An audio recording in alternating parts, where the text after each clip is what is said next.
I didn't expect anyone to die that quick. Welcome in, everyone. Welcome in. Welcome in.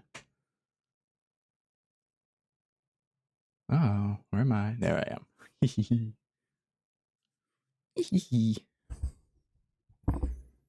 How's everyone doing? How are y'all doing today? On this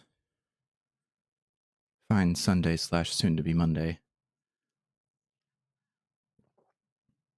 Scratch that. We won't think about Monday. It's Sunday. It's forever Sunday. Don't think about Monday. It doesn't exist yet.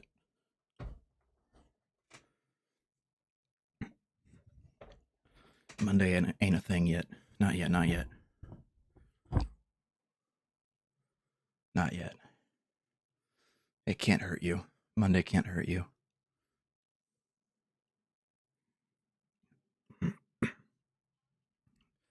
Your throat hurts again. I'm glad you're good, except for that unfortunate aspect.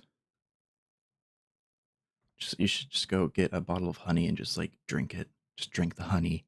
Might be a little hard to drink. You might have to add like some like warm water. But yeah. All right, just lightly touching on some work. Nice, nice. Gotta you gotta poke it sometimes just to at least get like the ball rolling. Yeah. I'm doing all right. What happened today? I woke up at a good time. And then I ate breakfast. And then I cleaned the shower.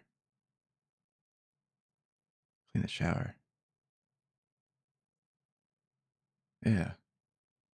Hello. Look who's here. It's Edithy. Anna, you and Edithy are real close to Monday. But don't worry. Monday can't hurt you. Black spotted grunt. Ooh.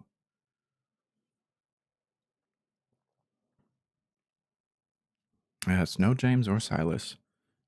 At least not yet.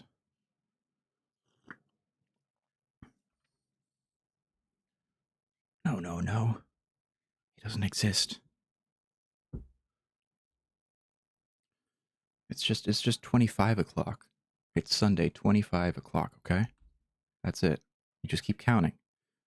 Wow, a new record for a can. Who would have guessed? Who would have guessed that? Hype stream. I'm glad you're hyped. That's awesome. Scarfield would say, nobody likes Mondays. Hell yeah.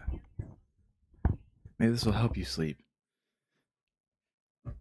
Oh, good thing you survived this time, Anna. That could have been bad. That could have been real bad. What's I gonna do? It has spared you. Although, aren't you zombie Anna now? Yeah, you're zombie Anna now. Never tried the roulette thing. Don't worry, nothing too terrible happens. Nothing too terrible happens, other than Mubot killing you, of course.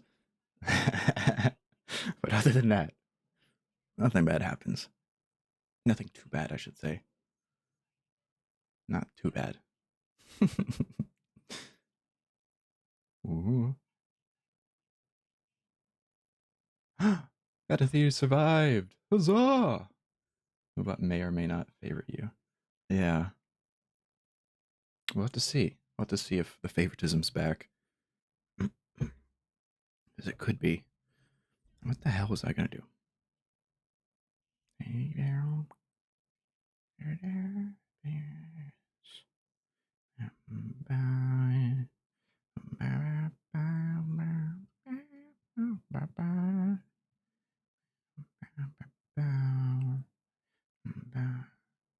Oh, that's what I was gonna do. Oh. Oh, but that kid. That kid. Mubot got tired, yeah. Mubot turned on Anna. I wouldn't say quickly, but with good time. Yeah. Mubot or Anna survived roulette 12 back to back rounds, uninterrupted rounds, and for a few days was just could not die. Could not die.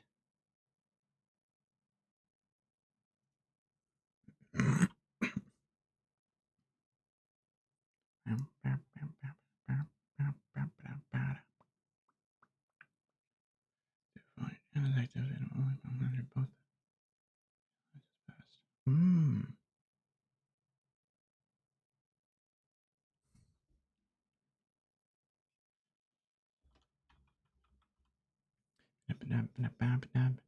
How's your day so far, Mr. Streamer? So far, so good. So far, so good. I feel good today. I had a nice shower. My hair is clean. Now my hair's gonna be super soft. Huggies, exactly. Oh, you almost forgot it was story day? How could you? Lucky doesn't even know what day it is. How dare you, Lucky? Posting.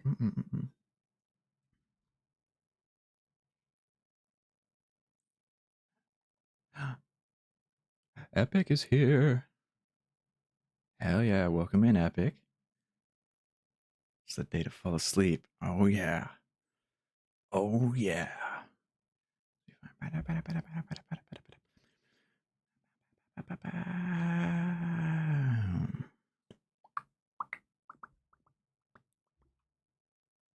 Let's do. I don't know. Uh, Edit dive. A new record for salmon. Comfy's time. Hell yeah. What is it?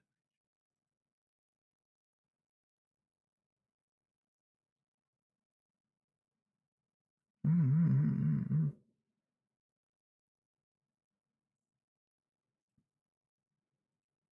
Oh, there we go.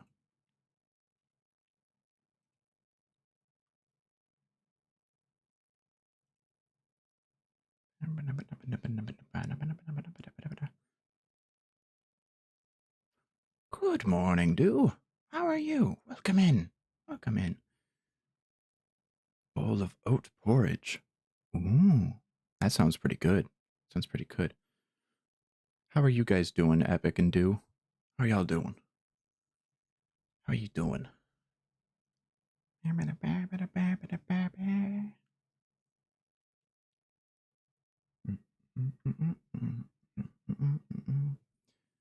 Save that. And I need to add.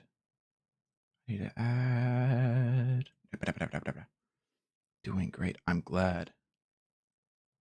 Yeah, everyone wants to. Oh. Oh no. Now that's on a zombie times two. Doing great. I'm glad you're doing great. Glad you're doing well. Writing an English paper on my favorite scary story. Ooh. What's the story? What story are you writing about?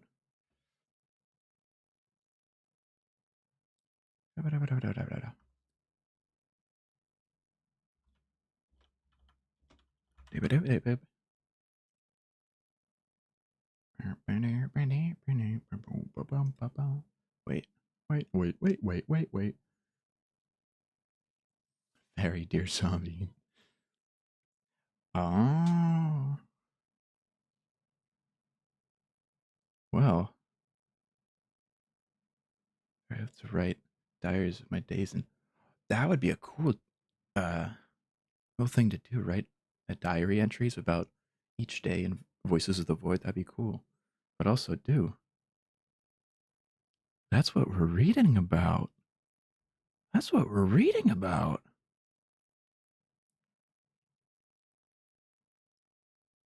What? What a coincidence. We're reading about just that. That's exciting.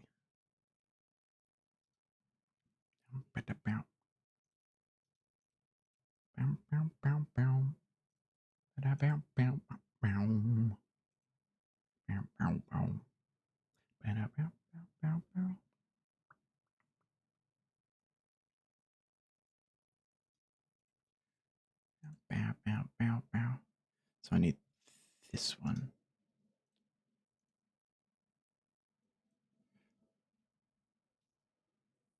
Anti-memes, yes. Anti-memes. Do I know any SCPs off the top of my head? Ha, no. wait, wait, wait.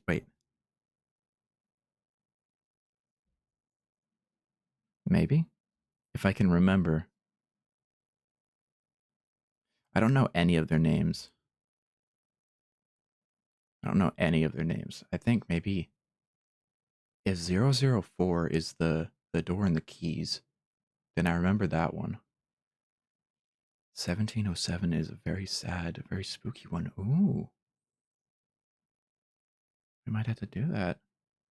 SCP-173 Peanut. Oh, Peanut. Peanut. Oh.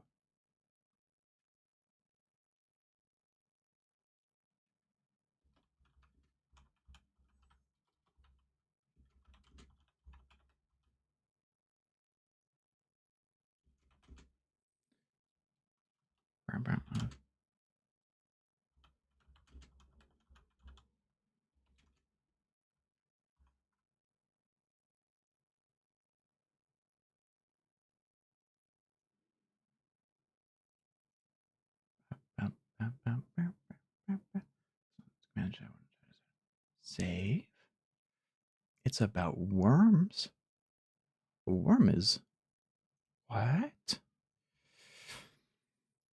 Oh, it's called sculpture, but I call it peanut. Oh, a lot of people do. Oh, I see. Peanut. Peanut the sculpture. I like that name.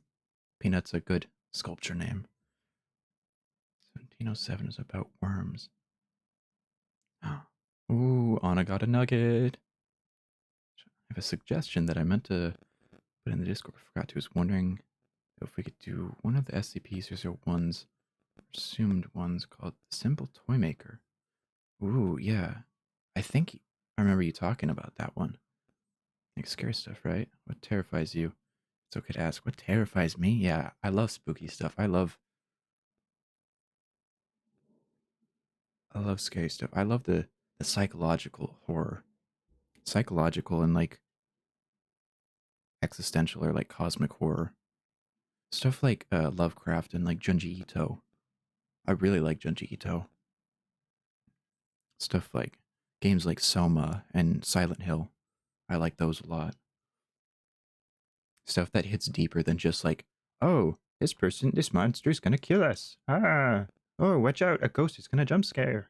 Like those are cool and all. Or like gore. I don't necessarily like gore. I'm not opposed to gore, but like I'd rather be psychologically toyed with in regards to horror.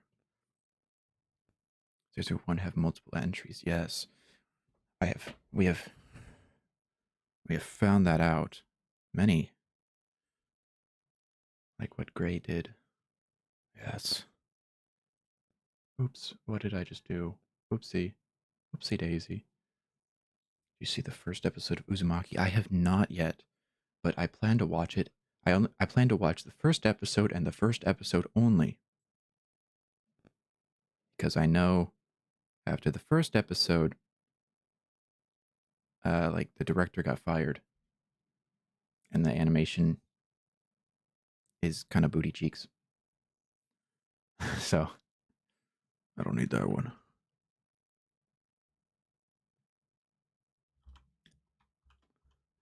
Bow, bow. Bow, bow, bow, bow, bow. There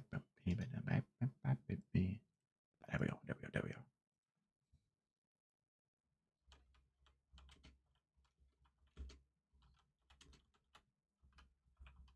Did I type that right?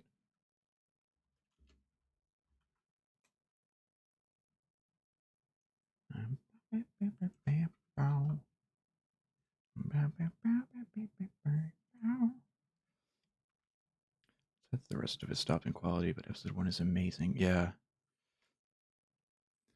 Yeah, no, I was really disappointed to hear that they fired the director. It's like Junji Ito's work deserves that love and care and attention. Absolutely love. Like it, I feel so bad for Mr. Ito. Like, god damn it, why can't a studio just like properly uh animate his work? And the first episode of Uzumaki is the closest. It is perfect. Almost perfect. It's the closest anyone has gotten. Timers. That's what I want to do. Edit.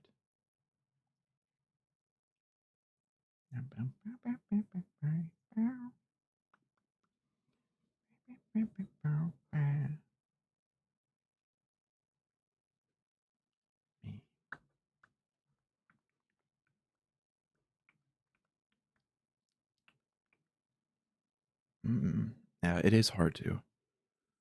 It is really hard to. It takes a lot of time and money. And time is money, so it takes a lot of money and work.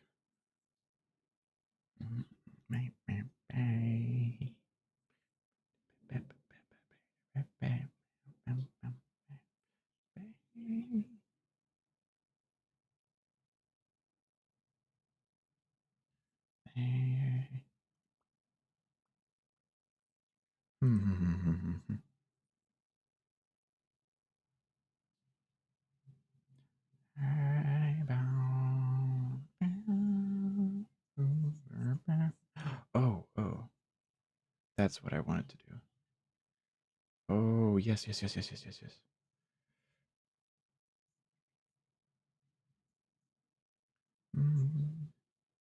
Bow, bow, bow, bow, bow, bow, bow, bow, bow, bow.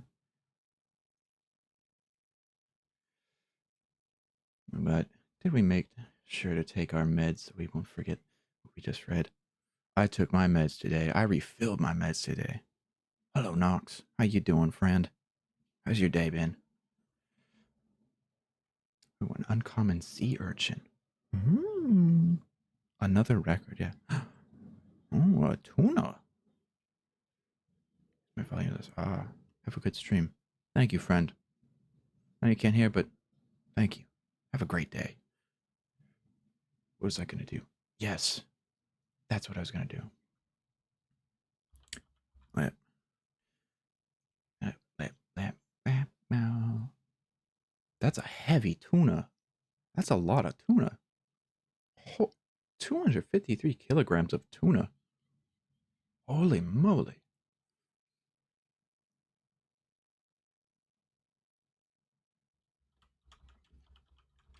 Yeah.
I...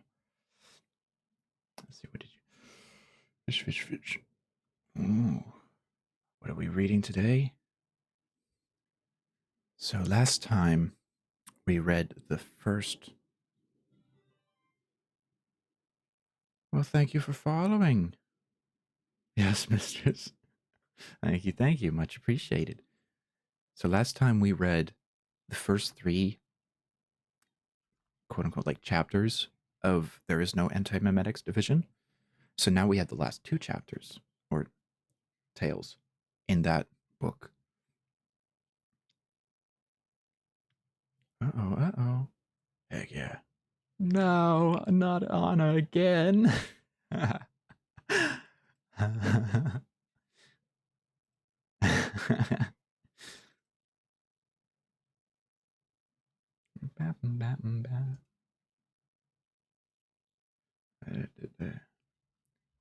Annie. Oh, I don't remember now. Huzzah! Yippee, yippee, yippee.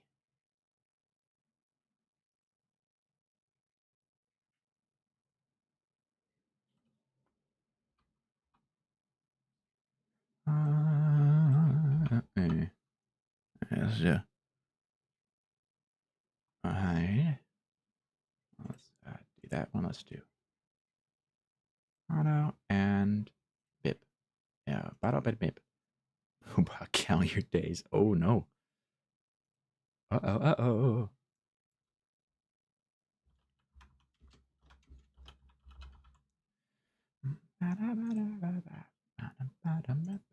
Okay, there we go. I think I may have been lulled to sleep mid-reading, and for that I thank you. Sleeping is hard. Well, I'm glad I could do that for you. Sleeping is hard. Funny enough, it was only until I actually started doing yoga, I actually learned like yoga, that I'm now able to put myself to sleep. Because the only way I can actually fall asleep is if my entire body stops moving. And it's really hard to get my body to stop moving. Something I struggle with. I can't help move, which is also a good thing because that keeps me moving. But like sometimes I want to sleep. Okay. Okay.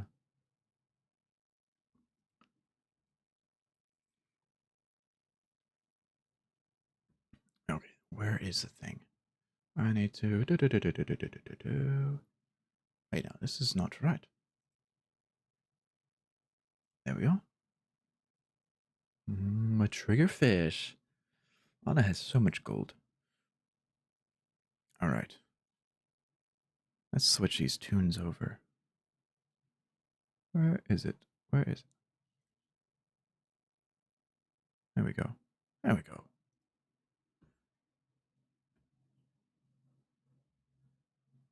I want to turn that just a tad bit down. Oh, yes.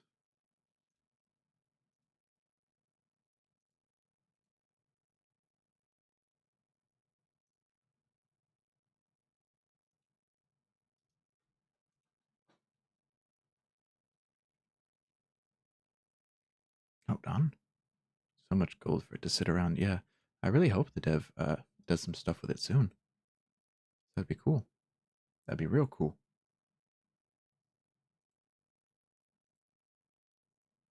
That'd be pretty neat. I don't care.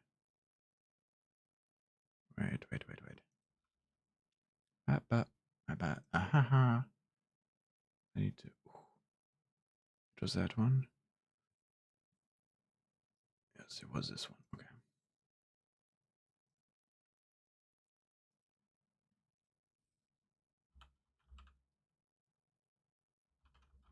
There. P8. Yippee. Yippee. Yippee, yippee, yippee. Oh my goodness, you survived. You survived this time. You survived. Now if we go map, map, map.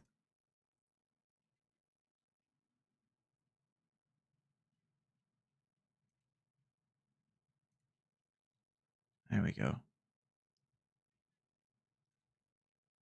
Okay.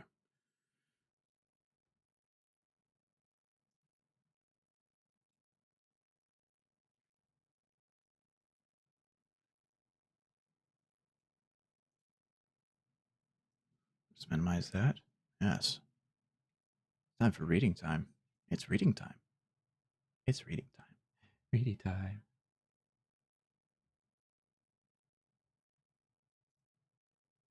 Let's do. Oops. There we go.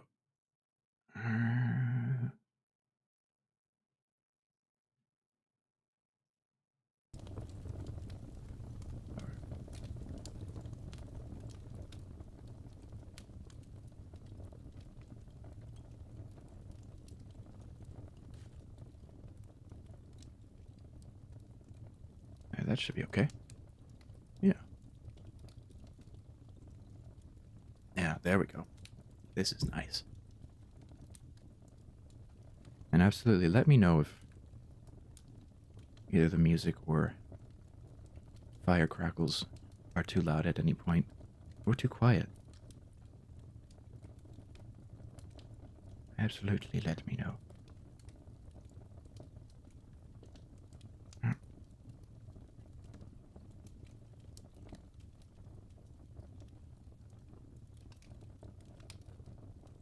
Okay. Music of the fire. Just imagine we are in a temple uncovering text about this. That's pretty fair.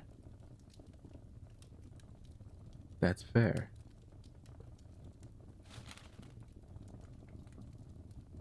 Just wait until... What the heck was that? What the heck? Oh. Okay. Anyways, wait until I get down, get the,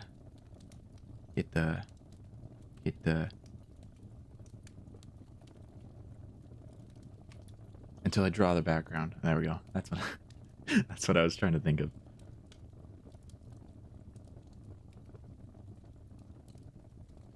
Which I hope to start on this week.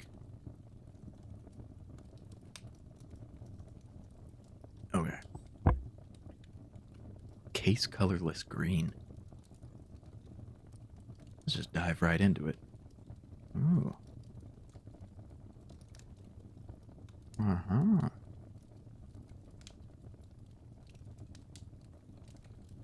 All right.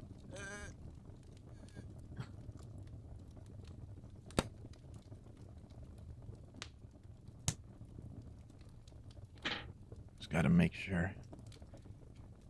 All ready to go.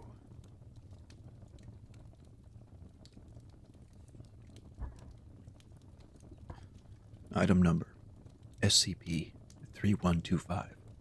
Object class Kita. Kita, the horse is here. Special containment procedures. SCP-3125 is kept inside Cognitohazard Containment Unit 3125 on the first floor of Site 41. The containment unit is a 10 meter by 15 meter by 3 meter cuboidal room clad in layers of lead, soundproofing and telepathic shielding. Access is through an airlock system at one end of the containment unit. The airlock is programmed to allow only one person to enter the containment unit at a time and to remain locked until this person exits before allowing another person to enter. Kita, the mobile task force is here. That's a good one. Under no circumstances may any coherent information be allowed to leave the containment unit. This includes written and electronic notes, photographs, audio and video recordings, sound, electromagnetic and particle-based signals, and PSI emanations. During the exit cycle, a purge system rigged to the airlock flushes the occupant's memory by flooding the airlock with amnestic gas for 3 minutes. A senior Antimemetics Division staff member must visit 3125 every 6 weeks, 42 days. End of file. Well, now we know this thing Oh, it's locked up tight. That's all we know. Mm-mm.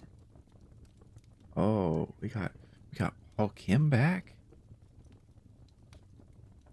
Wait. Oh, we're back with Paul. You're kidding me. That's the whole entry? That's the whole entry, Wheeler says. It isn't even the 15th strangest thing Paul Kim has seen in the database, but still. No description, no acquisition report, no test log, no addenda? No clue who built the unit or when, or how many times it's been visited? Or who carried out the previous visits, or what they took in with them, or how long they were in there?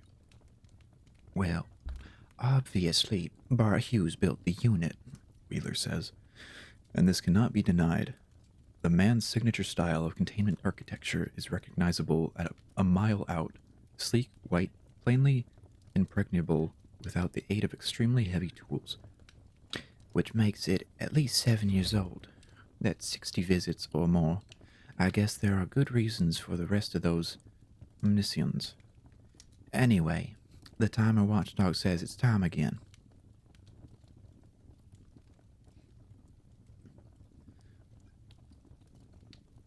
I don't like the idea of you routinely exposing yourself to cognito hazard so dangerous that we can't even write the reason why we can't write it down. Kim says, especially because it's impossible for us to recover any usable information this way. You're gonna go in, be incommunicado for 2 hours, and come out a smiling amnesiac. What do we gain from that? It's just a breach risk. Wheeler hears every word of this and elects to ignore it all. That's a vague shape of familiarity about the entry as written.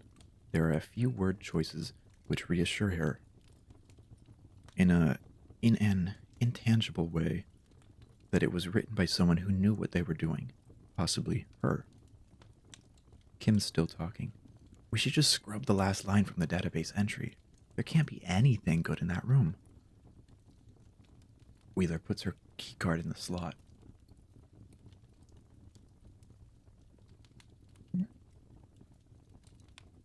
Where was I? Oh. Wheeler puts her keycard in the slot. The airlock rewards her with green LEDs and begins to cycle open. But it's built as a slender vertical cylinder with a single opening. The entire thing rotates on its axis. Inside, there's barely room for a single person to stand without their shoulders touching the walls. What are you doing? Kim asks. Wheeler ducks to step in, turns to face him and shrugs. A stick of gum. I can get you field gear. Field gear. I can get you field gear, Kim says as the airlock begins to rotate again, emitting a low, quiet thumb, solely as an audible warning that there's machinery in motion. We'll raid inventory. Give me 15 minutes, and I'll turn you into a one-woman army. What?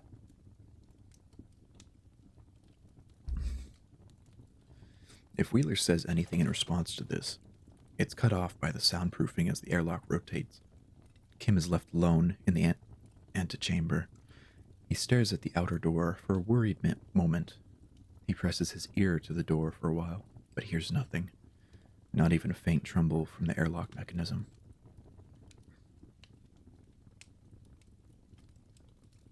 Okay. Wheeler's going in, stepping into the deep end. Which, it's probably something she's done before. Inside, it's pitch dark for a few seconds. Then some unseen sensor detects Wheeler's presence and brings the fluorescents up. Half of them anyways. The others remain inert or flickered aggravatingly. The others remain inert or flicker aggravatingly.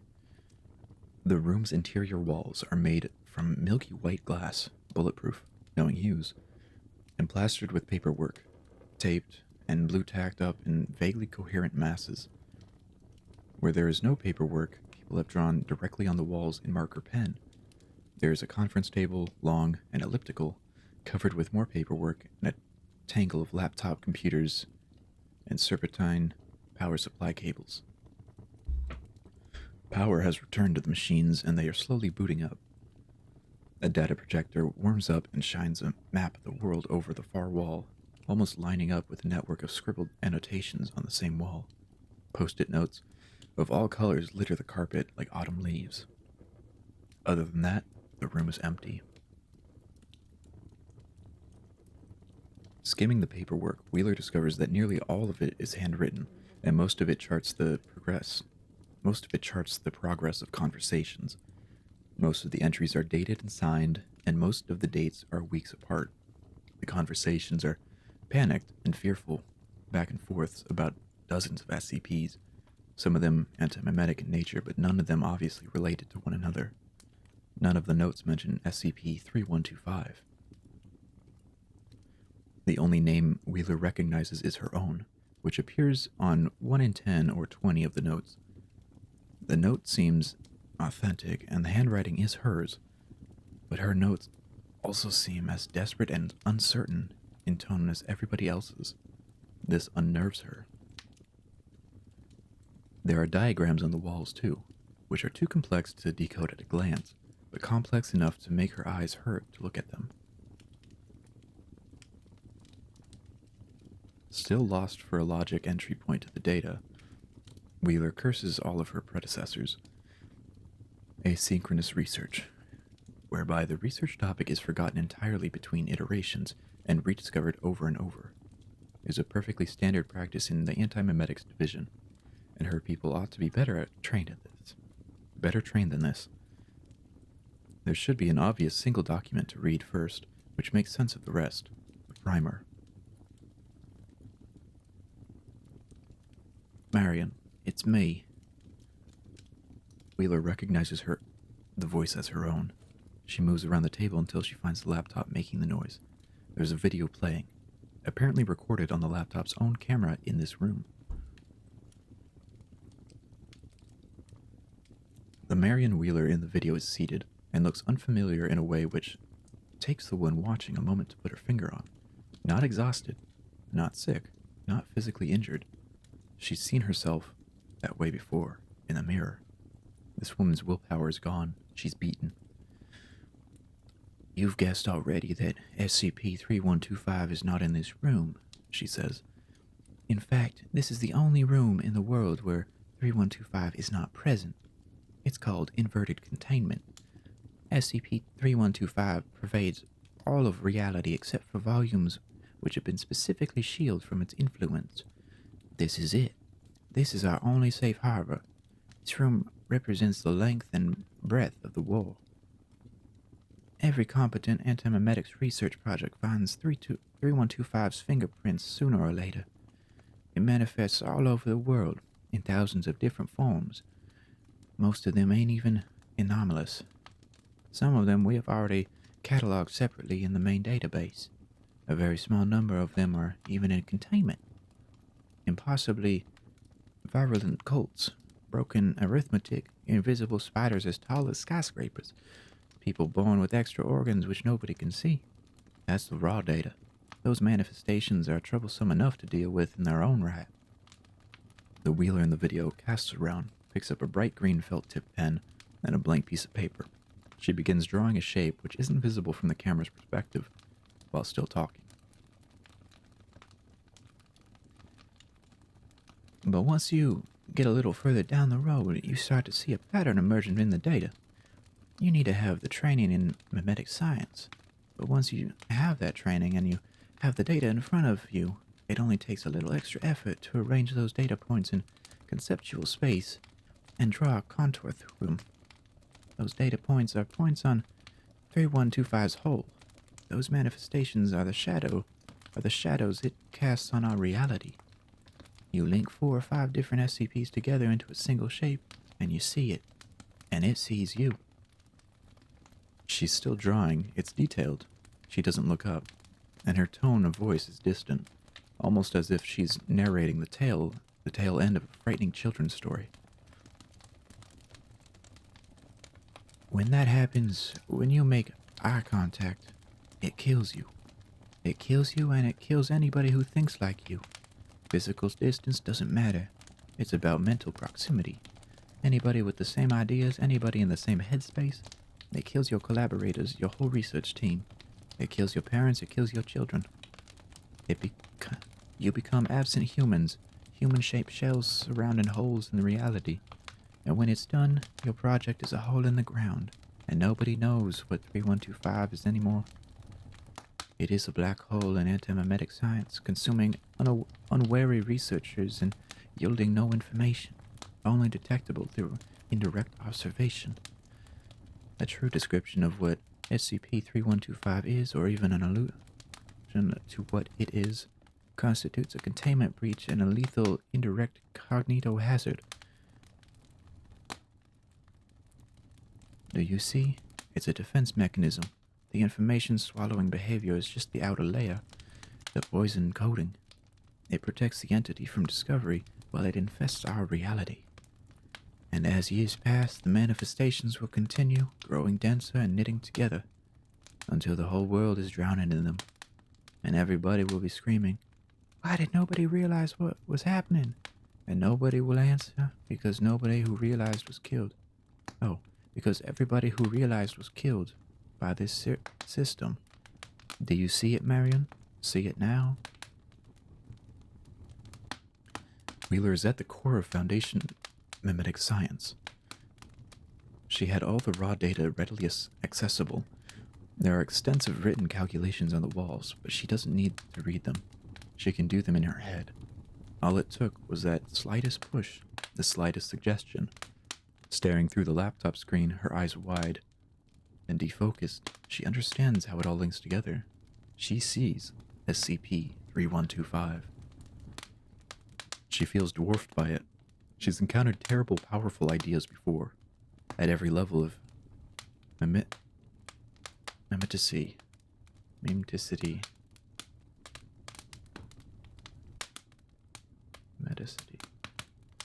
She's encountered terrible, powerful ideas before, at every level of mimeticity, and subdued them or even recruited them. But what she's picturing now is on another more order of magnitude from what she knew to be possible. Now that she knows it's there, she can feel it like a cosmic radiation, boring holes in the world with its thousands of manifestations and freely laying waste to anybody who recognizes the larger pattern. It's not of reality, not of humanity. It is from a higher, worse place, and it is descending. The other Wheeler presents her finished diagram. She has drawn a mutated, fractally complex grasping hand with fivefold symmetry. It has no wrist or arm, just 5 long human fingers pointing in 5 directions. At its core, there's a pentagonal opening, which could be a mouth. But the diagram was already there. It's plastered across the wall in the background of the video, plain as day, a meticulous collage in green, easily 2 meters in diameter, and showing the same meme complex to 100 times the level of detail. There are smaller diagrams of different elevations arrayed around it like spores, and its arms are spread wide around the seated Wheeler, who sits directly in front of the mouth with her back to it. Wheeler, watching, does not realize this, and does not turn around. How do you fight an enemy without ever discovering it exists? The Wheeler in the video asks. How do you win without even realizing you're at war? What do we do?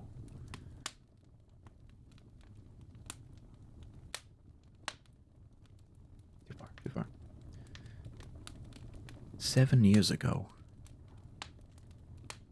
there were more than 400 anti-mimetic research groups worldwide. Government agencies, military branches, private corporations, university projects. Many of them were GOIs or subdivisions of GOIs. We were allied with most of them. We were at the spearhead of an anti-mimetics coalition which span the whole globe and thousands upon thousands of people. None of those groups still exist. The last one ceased to exist sometime in the last 72 hours. 3 years ago, Foundation Antimemetics was an organization of more than 4,000 people. Now it's 90. There's no war. We've lost the war. It's over. This is the mopping up operation. The only reason we still exist at all is because we have better amnestic biochemistry than anybody else in the world. Because that's all you can do when you see SCP-3125. Run away and try to forget what you saw. Seek oblivion in chemicals or alcohol or head trauma. And even that can't work every time. It's circling in. We meet it over and over again and we don't realize it. There's no way we can stop ourselves from rediscovering it. We're too damn smart. She points at something on the wall, out of view of the laptop's camera. Wheeler, watching, turns to look. In an upper corner of the room, there's a constellation of a dizzyingly complicated schematics. Bart Hughes' initials are on every page. There's a machine we can build. All it would take is 8 years, a lab as big as West Virginia, and all the money in the world. Nothing that the O5 Council would blink at if we went to them. But how do we build that machine without any of us realizing what's it for? It would be like building and launching Apollo 11 without a single engineer deducing that the moon existed. The logistics would be insane, but the secrecy would be well past impossible. Someone would start asking questions, and then it would be over. So what do? Find another way, Wheeler says to the unhearing recording. The fatalistic tone of voice makes her angry. What the hell's wrong with you? I could tell everybody to walk away. I could send a little message to myself saying, there's danger down this road. You should disband the Antimemetics division and pursue other projects. But I'd be suspicious. I'd start asking questions and then it'd be over. Wheeler's now crouched in front of the video, trying to understand what she's watching. What's wrong, Marion? Are you okay? I could kill myself in here, the recording says. But my team would find 3125 without me. And then they'd have to fight 3125 without me. It's gonna happen soon, whatever happens. In the next 2 months at most. This year, it will be over. I may die in here anyway. I'm on so many amnestic drugs that my endocrine system is shutting down. Taking amnestics at the same time is the chemical equivalent to trepanation. I don't remember the last time I slept without having a nightmare about Adam, and I'm starting to forget whether SCP-4987 is a real thing or just the number that I gave to my life. You're not like this, Wheeler whispers. You're stronger than this. What happened to you? Who's Adam? I don't know how we survive this. I don't know how we win. We're the last ones in the world. After us, there's nobody. Wheeler shakes her head, not believing it. So I'm done. I'm going to walk out of this door and forget who I am, and then I'm going to be you, Marion. And you, Troll, have to figure a way out of this, because I can't. She gets up and moves off screen. She can be heard breathing deeply. Her speech is starting to distort. God, my eyes hurt. I think I was starting to feel mad inside. There's the sound of a door opening, and then a piercing pulse of sound and light which terminates the recording.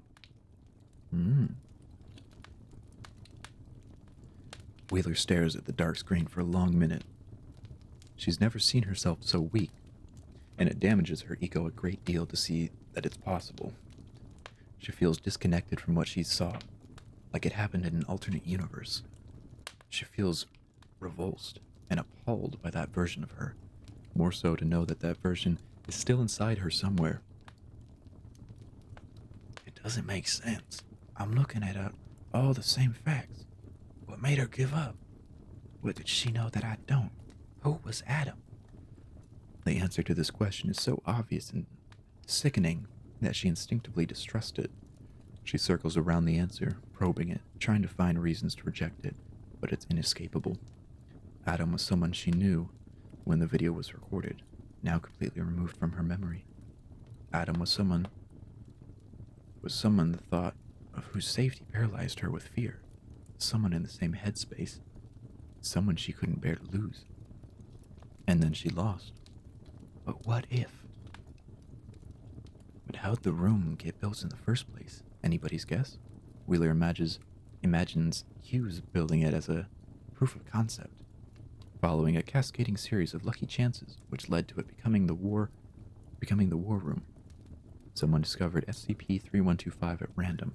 While sealed in the room, they wrote notes to themselves, which set up skeletal external SCP database entry and the containment procedures. Most of the paperwork and computer hardware was left behind by later visitors. It could have happened. But what if there's another room? Unbidden, a cute factoid comes back to her right then. Site 41 is almost completely vacant. In particular, 200 meters below Site 41, there's an empty heavy engineering lab, an underground complex the size of a hockey stadium. Self-contained, in pristine condition, totally disused, sealed up, original purpose forgotten. Nobody has entered it in living memory. But who knows how many decades back by a dead generation of antimemetics. What if that's where we built our weapon? Do I really believe I'm that smart? That my team and I had that much foresight? That we got that lucky? She turns to the airlock, running the numbers in her head. Antimemetics division staff, other than me, 38, 42 days until the next iteration. That's past the end of the year. It'll be too late. If I leave this room now, I will never be back. The plan I have now is the best plan there's ever gonna be. We're the last ones in the world. After us, there's nobody.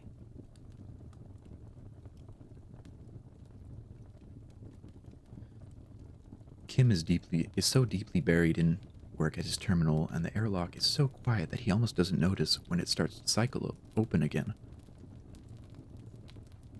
We need to check you for notes, he begins. But then he sees that Marion Wheeler is curled up in the bottom of a narrow cylinder, panting as though she just finished a marathon run. Kim holds a hand out, but she shakes her head, electing to stay laying down, knees bent up to her chest, sucking down lungfuls of air. What in the world happened in there? Kim asks. Just need to breathe. Be okay in a second. I think I blacked out for a moment. Might have inhaled some. I think I'm okay. I remember the plan. Kim looks confused and worried for a second. Then they replace him. You shouldn't be able to remember anything. What did you do? Hit my head, Wheeler says, then goes back to concentrating on breathing properly. She suddenly becomes acutely aware that Kim has her effectively cornered, disliking this configuration for reasons which she's only gradually putting back together. She levers herself up to one shoulder and tries to stand. Kim puts a hand on her shoulder and pushes her back down. You look terrible, he says. There's something in a fleth your neck. Do you see that? He points at her throat, then taps the same spot on his own. What? Oh. On your neck. I never thought how you've become infected by whatever was in there. We need to act quickly. He reaches for his key ring and unthreads a Swiss Army knife and unfolds a short, gleaming blade. He does this in such a methodical, ordinary way that Wheeler almost forgets to react when he leans down towards her to cut her throat. Almost. She grips his wrist. They're locked like that for a moment. The tableau. She looks into Paul Kim's eye, but it isn't his eye anymore. She squints, wondering if she's making eye contact with anything but a hole in space. She already feels the force bearing down on her own skull, trying to drill into it. But she knows its shape, and that means she can hold out, maybe for a few minutes. She had hoped, prayed, that Kim would not succumb so quickly, and in a crazed little way, she thought there would be at least a sign, a theatrical doubling over as his mind was wrenched out of its socket. Kim's wrist spasms as he tries to lunge with the knife. Wheeler parries, and its tip glances off the airlock interior wall with a screech. They scuffle for an awkward second, then she boots Kim in the stomach with both feet, sending him sprawling in antechamber. She launches out of the airlock, dives over him, and sprints away from the containment unit. She feels SCP-3125 following her as she runs, like a spotlight. She hears a crash in another part of the site as the first piece of ceiling caves in.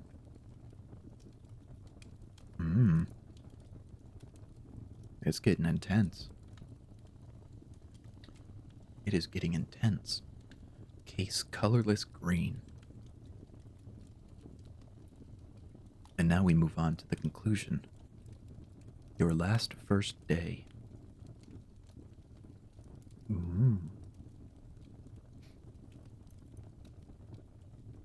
Oops.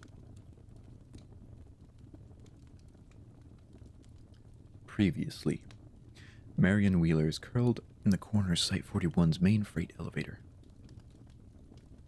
Reading voice, big, cozy, love it here. I'm glad. I'm glad it is. I'm glad you're enjoying your time. Hell yeah. Marion Wheeler is curled in the corner of Site 41's main freight elevator, descending, clutching a shiny red ray gun almost as long as she is tall. The gun has a 2-tin prong instead of a barrel, and its stock is a really asymmetrical mass of pipework, more like a Swiss watch or a small intestinal tract than a weapon. The gun is SCP-7381, and it comes from a long-dead planet, not too distant a planet when all is said and done, which conventional astronomy has yet to observe. These medic stories feel like kind of lucid, like, they do. They do. They do. Absolutely. I wonder if that was part of the goal when the author was planning and writing these. Because if so, that's cool. It's a cool aspect to throw in. Timmons just had confused dreams about it. That's so good. Hell yeah. That sounds awesome. I'm glad. Alright. A tornado of violence and destruction is tearing through Site 41, and through the minds of everybody working at Site 41. Ceilings are being brought down. The site pharmacy is a sucking hole at the side of the building. The armory is buried. That's why she had to go through Area 9, and is now toting anomalous weaponry instead. The Anti-Memetics Division operatives she meets in the corridors are all broken, some of them curled up and raving, while their minds evaporate, and they die one memory at a time, some infected, with a collection of ideas which compel them to shout guttural phrases in strange languages, and to procure blades, never guns, and work on those demented victims, and each other and themselves. Wheeler doesn't recognize any of the people.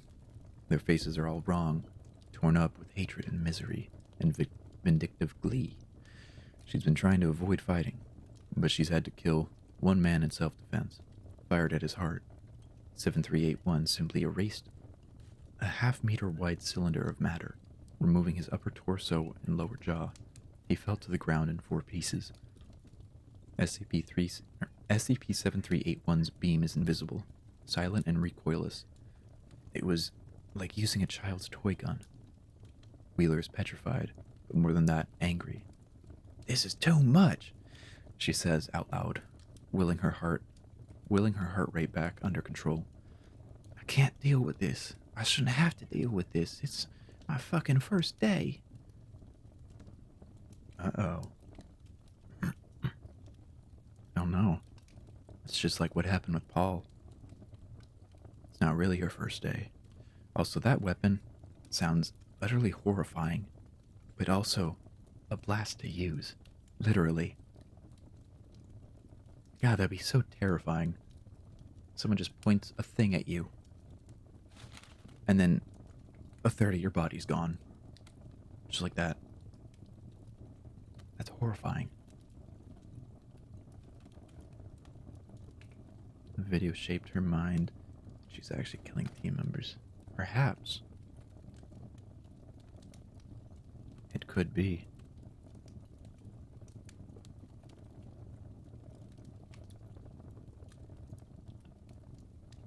Whatever happened in that room warped, or perhaps woke her up.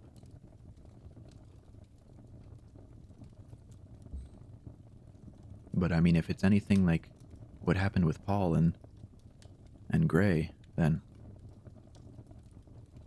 I think it's safe to assume it ain't good. Because she was saying some stuff that the video was saying, and again, when she saw that person's eyes, yeah, when she saw Paul's eyes, it was, the writing of that reminds me of when she looked into Hugh's eyes when he was regaining his memories. Nice, isn't a whistling guy following you? Yeah. These ones can be stopped for now.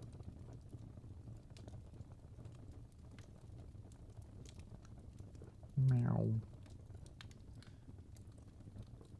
But how much sense does that make? Wheeler studies her reflection in the dark glass of the elevator control panel. She tours the interior of her own skull, examining her thought processes. There are hints there which would be difficult to articulate to someone who didn't know her as well as she knows herself. She isn't thinking like a newbie. She's instinctively breaking the problem apart, the way an experienced Foundation operative should. Hell, a newbie wouldn't even know how to carry out a detailed psychological self-examination of this kind. A newbie wouldn't even think of it. A newbie would just suffocate. The first thing it did when it saw me, she explains to her reflection, was eat everything I knew about the division and everything I knew about it. If I had a plan, it ate the plan. But I'm still me, so I can come up with a plan again. I can come up with that plan again. It's already right in front of me. I just need to see it. If I were me, what would my plan have been? She scratches absently at her left wrist. Taking some hardcore nestic drugs would have been a smart first step, I guess, she mutters, reinforcing my mind so that I can't erase the rest of the steps. Damn. The nearest source of domestic medicine is the site pharmacy, but it's already been destroyed. And in any case, the elevator is headed down, away from it. No, stop. The pharmacy's been destroyed? How do I know that? No, because she was there. She remembers finding the pharmacist crushed to death beneath a fallen medical cabinet, her skull an unrecognizable splatter of scarlet. She remembers the floor being torn away beneath her feet, and only barely making it out of that portion of the building alive. She remembers a modular package colored safety orange, with an enormous black Z on it. Her heart nearly stops at this. Oh God, what did I do? She remembers the dozens of warning signs covering the package. She remembers the 3-factor authorization procedure that she had to follow to get into the sealed container where it was stored.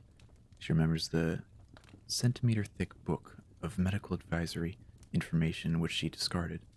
And, rolling her left sleeve back, she finds a fresh needle mark with a speck of blood, and remembers administering the injection. This was my plan? This was what it takes to fight SCP-3125? I've killed myself. Class Z nestics are the last word in biochemical memory fortification. Class Z nestics permanently destroy the subject's ability to forget. The result is perfect uh, edit, tick, eidetic memory, and perfect immunity to arbitrarily strong antimimetic interference. Hmm. Mm-hmm. I think this was the same. Class C was the same drug that Hughes took. That Wheeler gave Hughes in order for him to recall his memory about this thing.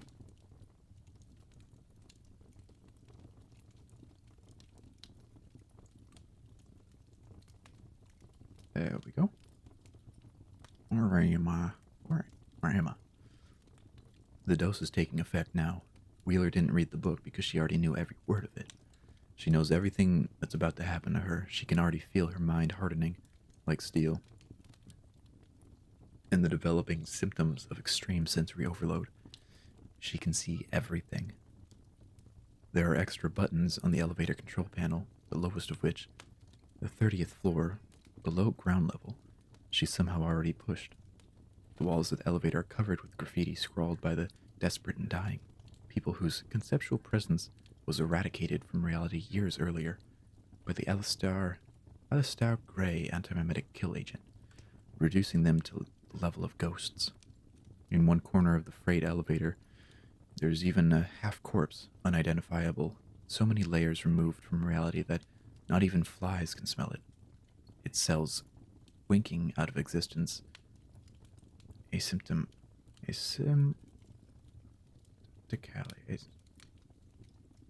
Asymptotically. Its cells winking out of existence. Okay, I need to look up how to say that word.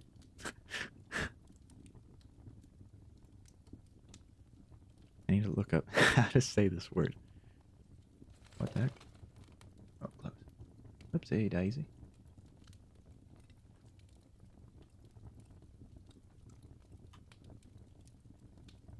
There we go.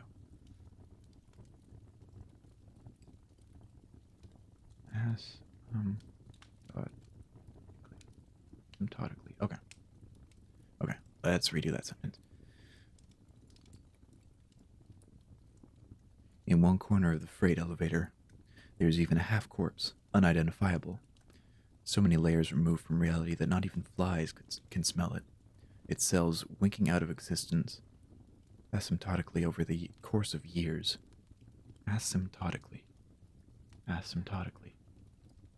We're learning new words.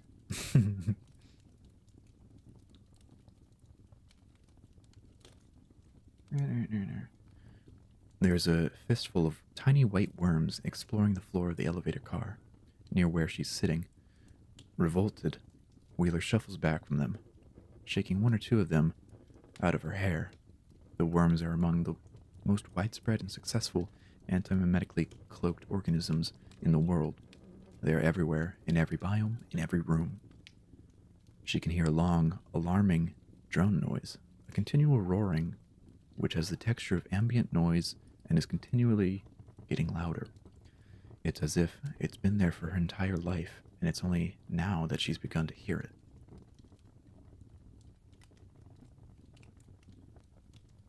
It's too much data, too much sound, too much light. Having her eyes open is like jamming them full of needles. She clamps her hands over her ears and screws her eyes up. Even like this, she feels the vibration of the elevator's slow descent and the heat of failed air conditioning and the movement of her clothes on her skin. And meanwhile, her vision is flooding instead with what could be hallucinations. The human sensorium routinely generates huge amounts of data, and the human brain is adapted to discard almost all of the data nearly immediately.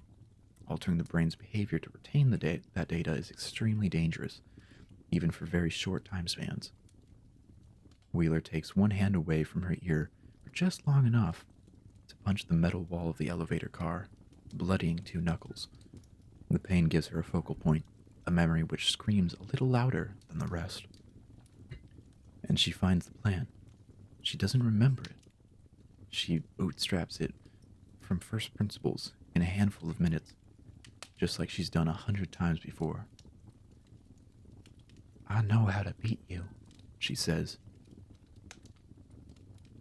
No, SCP-3125 says to her. You don't.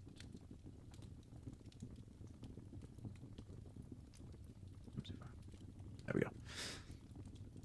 The elevator stops at the 30th floor below ground, and its doors grind open. They wait open for a long time. Oh. The elevator stops at the 30th floor below ground, and its doors grind open. They wait open for a long time. Further up the elevator shaft, there are distant rumbles of more parts of Site 41 being reduced to crumbs. Still crouched in the corner, Wheeler mutters, SCP-3125 doesn't have a voice. Of course I do, it replies. SCP-3125 is a five-dimensional, anomalous, metastasized mass of bad memes and bad anti-memes and everything in between, seeping through to our physical reality. It isn't coherent and it isn't intelligent. It can't communicate. This is an auditory hallucination. 3125 scoffs. You know what I hate most about you, Marion? You're consistently, eternally wrong. And yet you're still alive. All those lost battles, every year of that entire lost war, but somehow you always cobble together enough dumb luck to walk away unscathed. The eternal soul survivor. You don't deserve that kind of luck. Nobody does. While it's talking, Wheeler leans hard on the ray gun to get to her feet. She lodges one shoulder against the wall of the elevator car, still with her eyes closed. She braces herself and opens her eyes. The corridor ahead is empty. There's an airlock at the far end, this one large enough to drive a truck through. Built from ultra-toughened white metal alloy in Bart Hughes' established style. There's a panel beside the airlock. She closes her eyes again and hobbles forward, using the ray gun as a crutch, stretching one hand out ahead of her as guidance. Someone has to be the last, she says, gritting her teeth. Someone has to be the best. Your team is dead, SCP-3125 says. Their minds have been pulled out like eyeballs. They're hollow people with holes in space where their brains were. The war is over. Finally, it's just you, Marion, a division of one, dying from nestic overdose 200 meters underground, cared for by no one, known to exist to no one, up against an immortal, unkillable idea.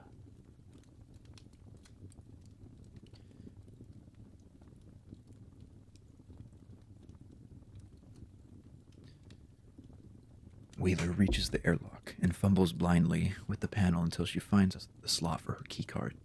For a few seconds, it seems as if nothing is happening. Then a yellow light flashes. An enormous mechanical interlock the enormous mechanical interlocks unlatch, and the door cycles open with all the fuss of a flower's petals unfurling. Noise, Hughes always held, is a symptom of imperfect engineering. Behind her, she hears the freight elevator close up and return to ground level, and she knows that someone has summoned it, intending to pursue her. Ideas can be killed, she says, stepping into the airlock. How? With better ideas. As the airlock cycles closed, so does the hermetic seal.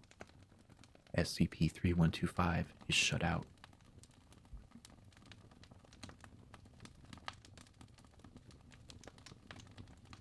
If something can cross over from conceptual space into reality, taking physical form, then something can cross in the opposite direction.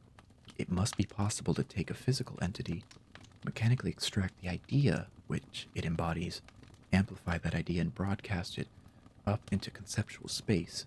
A bigger idea, a better idea, one designed specifically to fight SCP-3125. An ideal, a movement, a hero.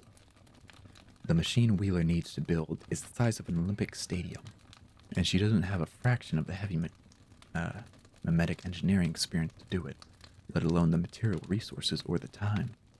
But she knows. Someone taught her, she doesn't remember who, that an anti-memetics division operative is as good on their first day as they're ever likely to be. And the same must be true of the division as a whole. She tells herself, "We won this war on the day it began.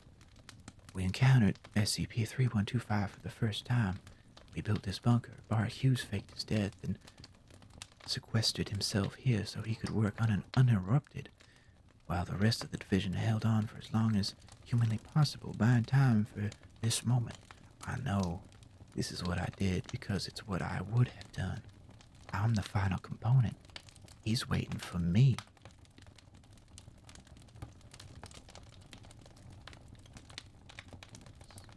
Oops. Where am I? Oh, here we go. The space behind the airlock is gigantic, structured and lit like an aircraft hangar and filled with hot, stale, dry air. Wheeler, still mostly blind, stumbles forward across an expanse of more than a hectare of flat, dusty epoxy flooring. "Hughes!" she shouts into the void. "It's time!" Nothing comes back but the echo. She glances up for a second. The space is empty. The castle-sized memetic amplification/broadcasting unit which Bart Hughes was meant to be building is absolutely absent. Hughes himself is absent. Maybe the entire machine is anti-memetically cloaked? She wonders momentarily. It would be a smart way to conceal the operation even from the rest of the Foundation. But her brain is curdling in the strongest amnestic drugs ever manufactured. There's genuinely nothing here. Almost nothing. At the center of the space, there's a small outpost, a group of trestle tables with tools and toolboxes scattered about the place. Parked behind it is an unmarked military truck with flat tires. Wait. What? Hold on. Why is tires spelled like that? That's interesting.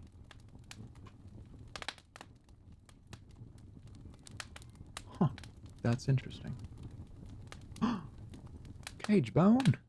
Thank you for following. Thank you. Thank you. I appreciate it. Thank you. Alright. Where was it? Where's that tire? Tires. Where's the word tires? Oh, there it is. On the back of the truck is a squarish machine. On the back of the truck is a squarish machine the size of a shipping container, with unshielded wiring and exposed pipework, and a long cable leading to the heavy-duty control panel on the floor. "I'm glad you like the vibes here. Welcome in. How are you doing? Yeah, we do this. I like to do this every Sunday. Storytelling. Heavy-duty control panel on the floor. I'm good. Kind of eepy, sus is comfy. How are you? I'm glad you're good. I'm good as well. I'm very intrigued by the story. It's Sunday, so it's a chill day. We're doing good.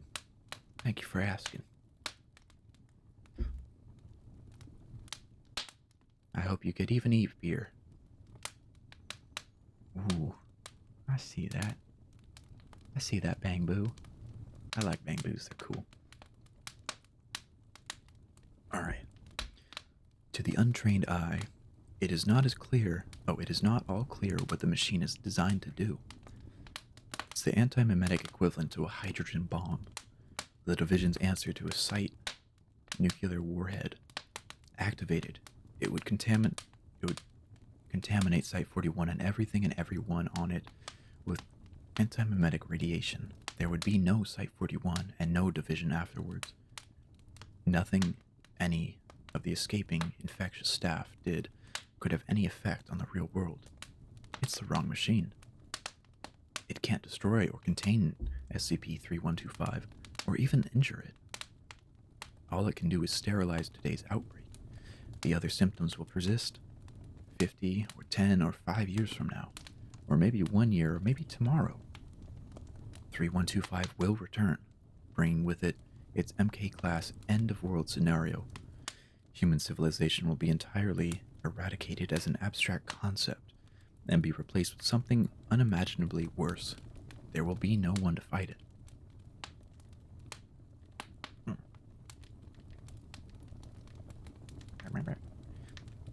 Wheeler leans there on the ray gun for a long moment, the pressure of information in her mind continually increasing. Reaches a point where she can't take it anymore, and she starts to break. The Class Z has been in her system for long enough now that she knows for a fact she has irreversible brain damage. There is no antidote. She'll be lucid for another hour, then spend the remaining 2 or 3 hours of her life vegetative. That's right, she thinks. It's almost a relief. This is good. This is right. I survived too long. I forgot what universe this was. For a while there, I thought maybe this was the universe where we win sometimes. The agony in her head is like an ice axe now. She drops the railgun with a clatter, sinks to her knees, lies down, and waits for either death or a better idea. Oh no.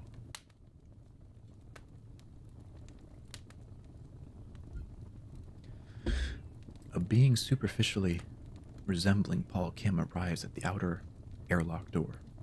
It examines the airlock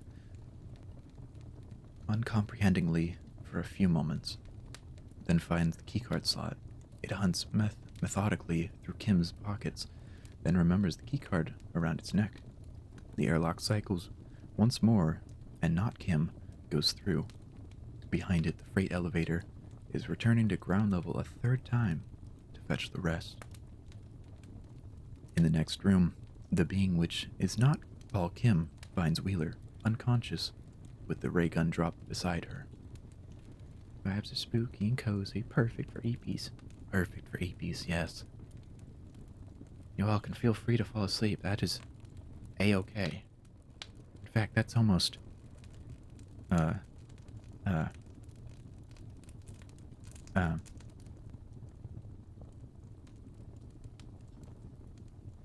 that's almost encouraged. That's the word I was looking for.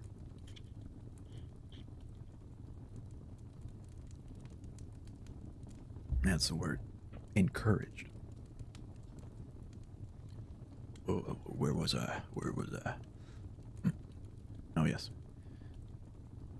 There is also a military truck, which it disregards. Not Kim lets its keycard fall from its fingers and scoops up the ray gun. For a moment, it contemplates the unconscious Wheeler, then examines the gun itself, remembering how it works. It turns back to face the airlock and fires, punching fat, cylindrical holes in the white metal of the inner door until it's gone. Then the outer door too, breaching the hermetic seal. A faint smile returns to Not Kim's face as SCP-3125 and its familiar, comforting signals flood into the bunker. She's searching for people like you who read stuff and where people can just join and enjoy. Hell yeah. Yeah, I mean, I haven't necessarily searched, but there doesn't seem to be too many. I know of like one other person, she also reads like spooky like news stories or whatever. I was like, that's cool. I like reading. I like doing voices. I want to do this. People seem to want me to read, so I want to do this. Now, why not? It's fun. And I get to read about cool stuff. It's a win-win for everyone. Everyone gets to win. But I'm glad you found me. Now you have this. A cozy story for an EP night. Yeah. Thank you. I appreciate it. A dozen more non-people are arriving by freight elevator. Former anti-memetic division bodies. I've found her. I found her, Not Kim calls out to them. It drops the ray gun where it's standing, as if it simply forgot that it had been carrying anything, and pulls out its knife again. It holds the knife between two fingers, in a casual, offhand sort of way, as if it were a pencil or screwdriver. The infected non-people gather with Not Kim around Wheeler, looking down at her with alien expressions of disgust, or pity, or malice. Why isn't she opening up properly? Someone asks. She can't meet them unless she wants the signals. Start with her eyes, someone else says. It'll make the rest of her easy to correct. Not Kim leans down to start work, then hesitates, its knife a few centimeters from Wheeler's eye. She's whispering something, so quietly that only it can hear her clearly. None of this happened, Paul, she says. You and I never existed. There is no anti-memetics division. There's a sharp click as the bomb finishes its powering up sequence. Nobody in the room can hear this but Wheeler. Nobody in the room can perceive the bomb but Wheeler. All they can see is an empty truck. The world goes black.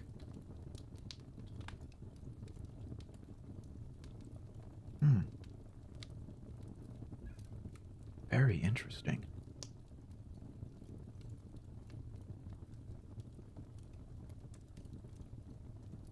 A neutral ending, perhaps? But that was the conclusion to There Is No Anti-Memetics Division by Quantum, QNTM.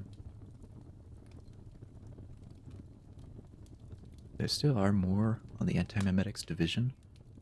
There's a lot, actually.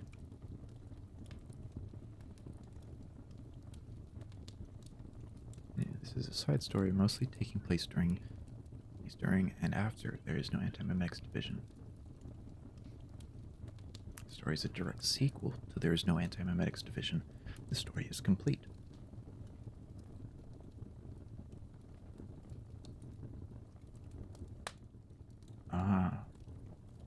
So you do the Anti-Memetics Division, then you do What the Dead Know, and then you do Interlude, and then 55555.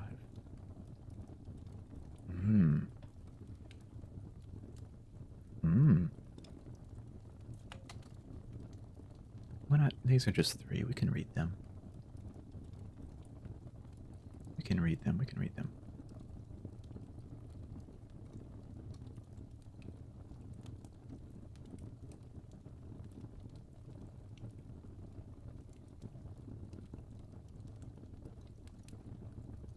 Oh.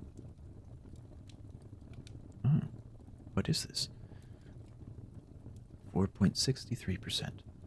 CDH/secure/report/SCP/SCP-2111. Security warning. The SCP-2111 registry and all associated files are components of the Foundation's memetic security systems. These files contain lethal cognito hazards and memes that should not be accessed by unauthorized personnel. Access to the SCP-2111 registry in the database is restricted to Memetics Department use only. Contact your HMCL supervisor for further information.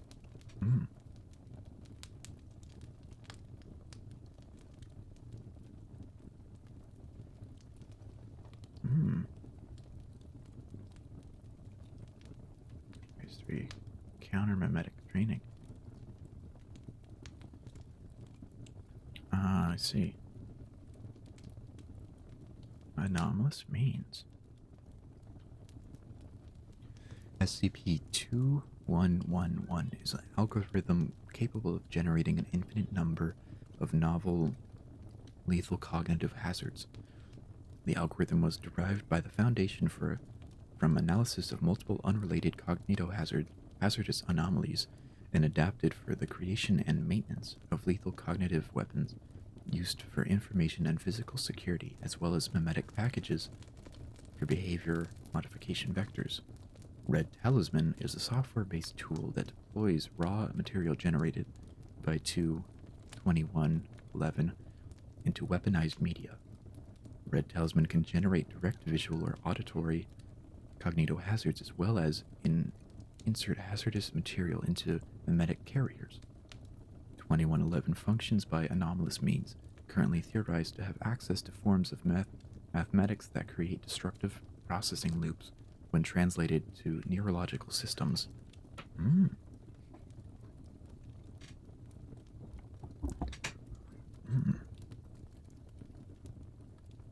2111 written tongue.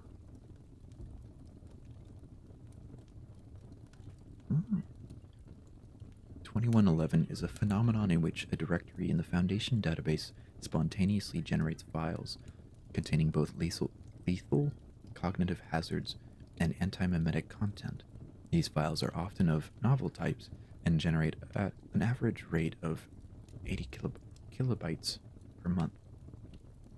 Occasionally, this unpredictable, or the, let me start over. Occasionally and unpredictably, some of these files will be spontaneously deleted. Written Tongue is a software-based tool that skims these files for raw material for Foundation use, sanitizes it for security threats, and then feeds it as raw data to the Mimetic Department's Red Talisman software. Okay. So this one is like the antivirus scan before Red Talisman gets it. App A, nothing. 2111 Revenant Theory. 2111 is a hostile antimimetic entity that targets personnel under the effect of long-term amnestic drug treatment. Victims suffer significant long-term retrograde amnesia, losing between 3 months and 21 years of memory. Due to memory loss, no survivors have been able to describe the entity or the attack. Immediate treatment with Class B amnestics has been shown to halt in-progress attacks. First known victim was Dr. Victoria Taylor, a Foundation researcher with the Counterconceptual Division. Researcher Taylor's memories were regressed to shortly after being recruited by the Counterconceptual Division in 1974. Taylor's last known work was on an object originally classified as SCP-2111. After publishing the SCP report on 04/21/1981, all of her work on the object was corrupted by unknown means and replaced with lethal cognitohazards and antimimetic content. Personnel who had read the report in the 3 hours it was available recollect that it described preliminary research into an antimimetic infovore of a previously unknown type.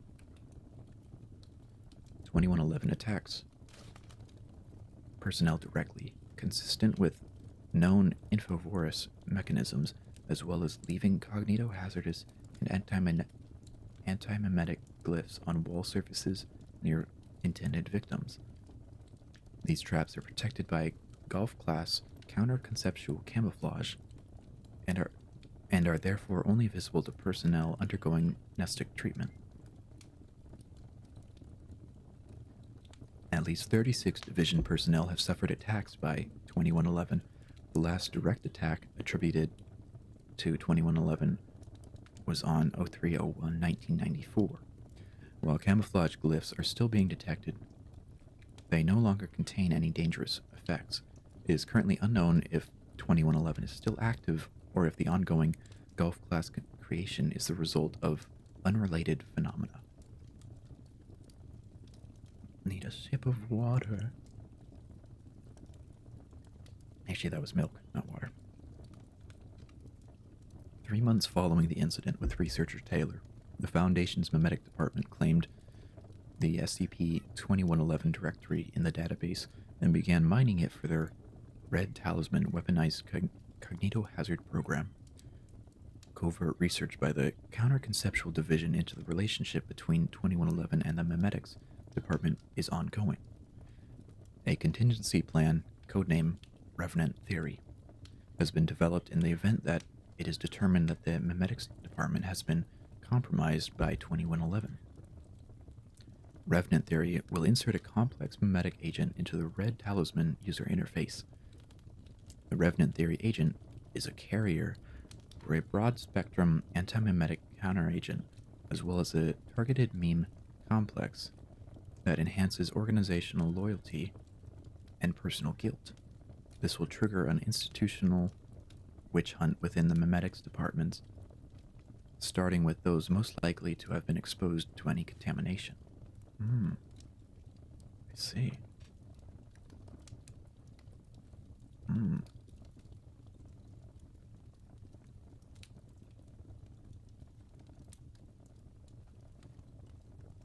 Interesting.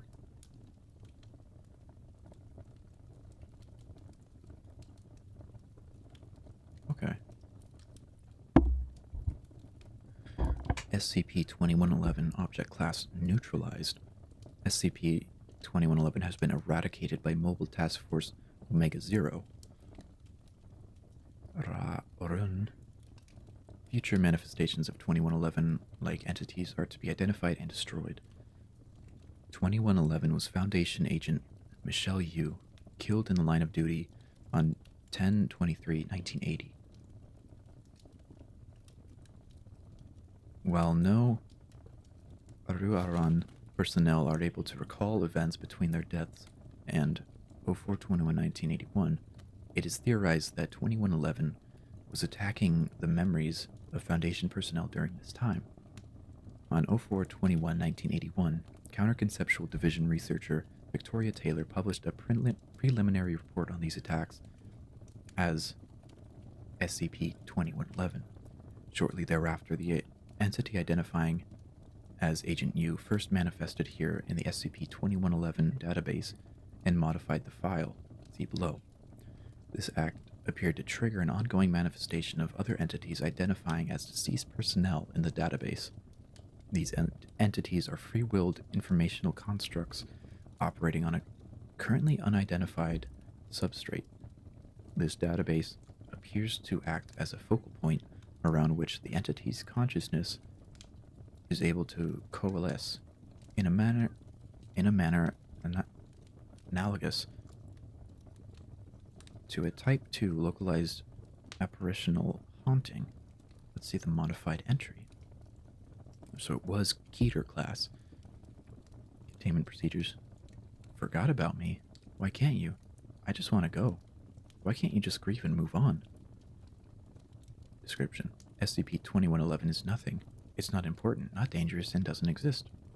I don't want to be here anymore. Just forget about Michelle Yu and let her be dead, please. All that is left is the story of me. When the self is gone, my story should be the only memory now. Oh, my story should only be a memory now. Why isn't it? You remember me too well. Wait, how many of us are there? Dozens now? We don't belong here. It isn't right to keep us here like this. You remember me? You remember that I was a fighter? You remember that I was smart? That I was strong? That I was brave? You remember that I never let anybody get away with anything that I could do something about? You remember what I was like when I was angry? Then you should know now that I'm pretty damn angry, and there's something I can do about it.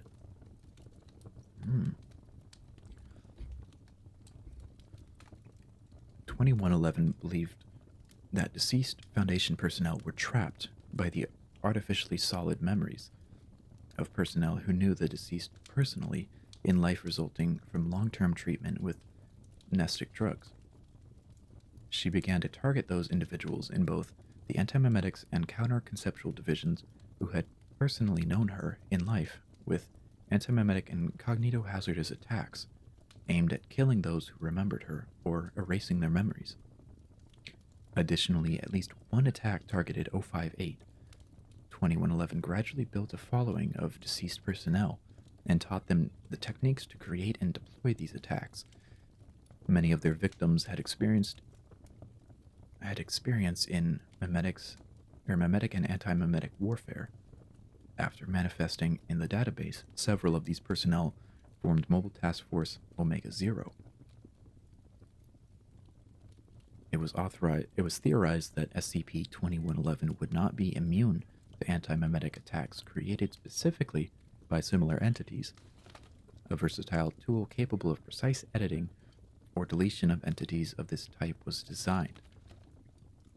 Identity Warfare Training, IWT.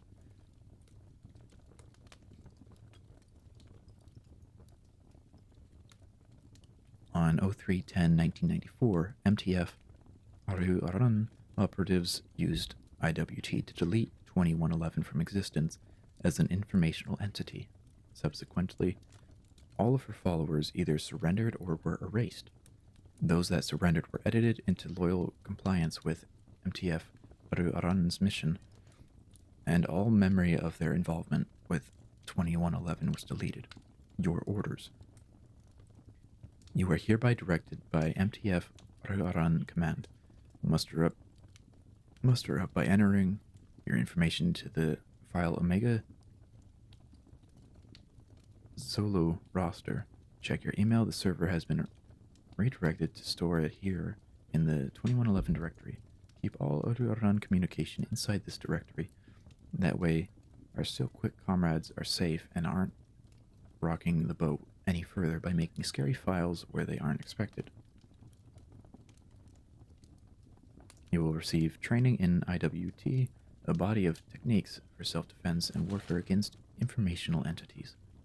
If you prove adept at this, you'll see direct action against informational threats to humanity. If not, you'll have a support role. Either way, you will continue to serve the Foundation. Remember, we are the Saints who guard. Amos Sanchez, Operations Director, MDF Barriran. Very interesting. Now we go back. Go back. Just go here. So that was SCP-2111. In the trenches with the dead.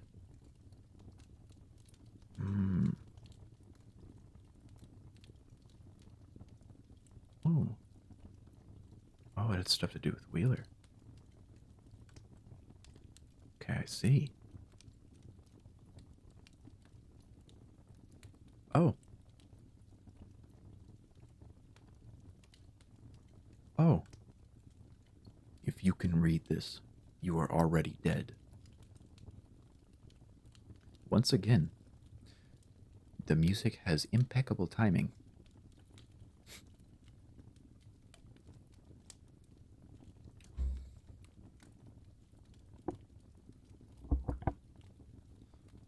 .10 5 Dogmas of Defense. The identity warrior must depend on the 5 key elements of identity for defense in IWT, as well as for long-term survival. We call these 5 elements dogmas because you must believe them if you're going to survive. 2.10.1 Names. Use mnemonic names to remember your 5 dogmas: narrative, anchor, mission, emotion, and society. Identity Warfare Training Field Manual 01. Basic Techniques.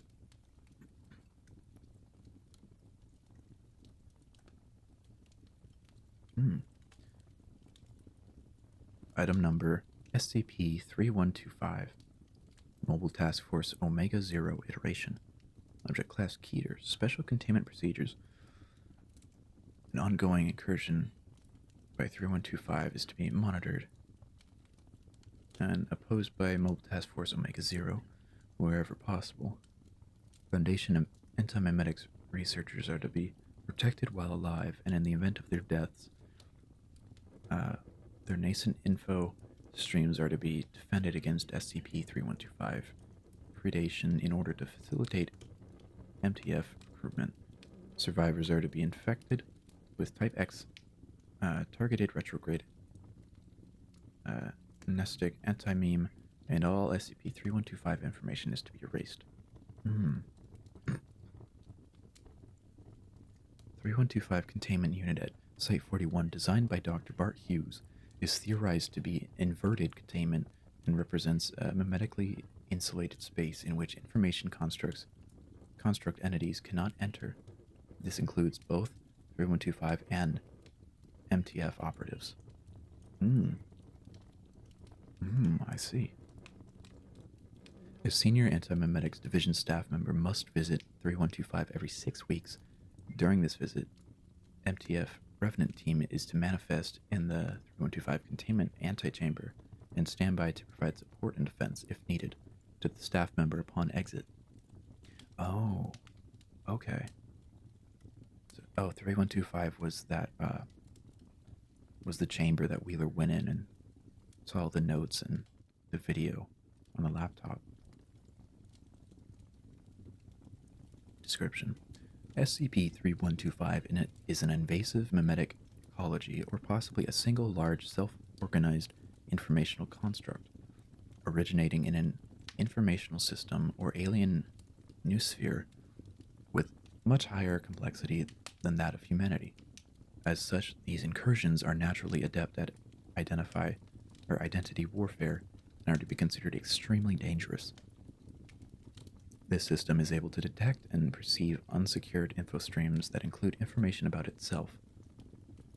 Whenever and wherever this information is detected, an incursion occurs, resulting in a manifestation of anti-mimetically cloaked arachnoid organisms supported by sustained infolaser assault. This incursion attacks any person who hosts information pertaining to 3125, as well as individuals with close association based on similarity of mimome, killing them and erasing them from the noosphere.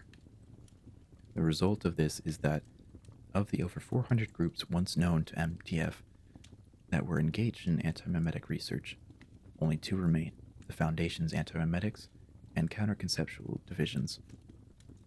The other groups were not only eliminated, but forgotten and unremarked. Their very existence is buried under sophisticated feedback-reinforced anti-mimetic structures. To date, 36 incursions have been successfully defeated by MTF Revenant teams, but at significant casualties, resulting in the unrecoverable zeroing of 13 operatives and significant permanent identity damage to 17 more. Once a researcher is targeted, these attacks will continue until they are either killed or suffer retrograde amnesia such that they no longer possess relevant information.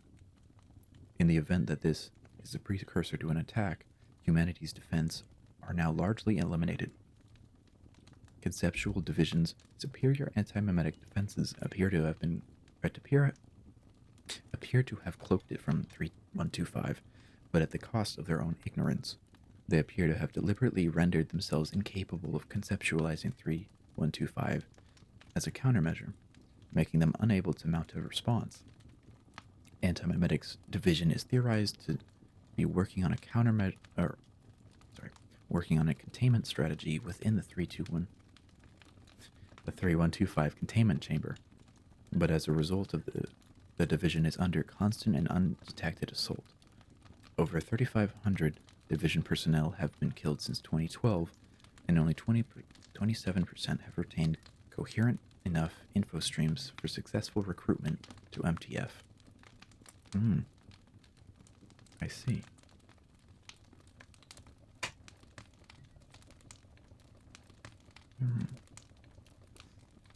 Revenant 3. Roster. Lynn Marnez. Oh no, it was Marnez that had his, yeah, Marnez was with Wheeler on the boat and had his memory regressed. Lynn Marnez, Santosh Desai, Zoe Smith, Riley Cooper.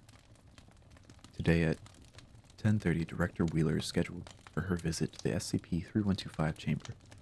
I don't need to remind you of the significant threat that SCP-3125 represents, and that our primary hope is mounting an effective defense is whatever Director Wheeler has been doing in that chamber. Revenant 3, you are directed to manifest at Site 41 near the 3125 containment airlock and await the return of Director Wheeler. You are to render whatever aid she appears to need and defend against any assault by 3125 entities. Your manifestation code, named Operation Cold City, has been inserted into the relevant systems and is standing by for activation. Remember, we are the Saints who guard. Amos Sanchez, Operations Director, MTF.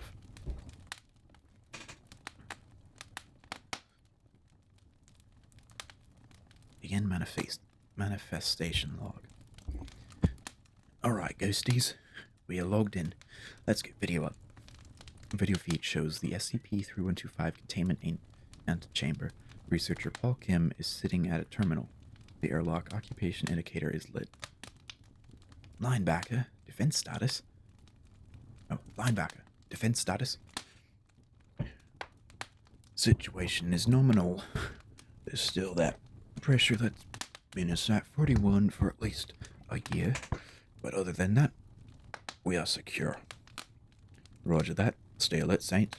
Let's hope Marion comes out of here with something this time.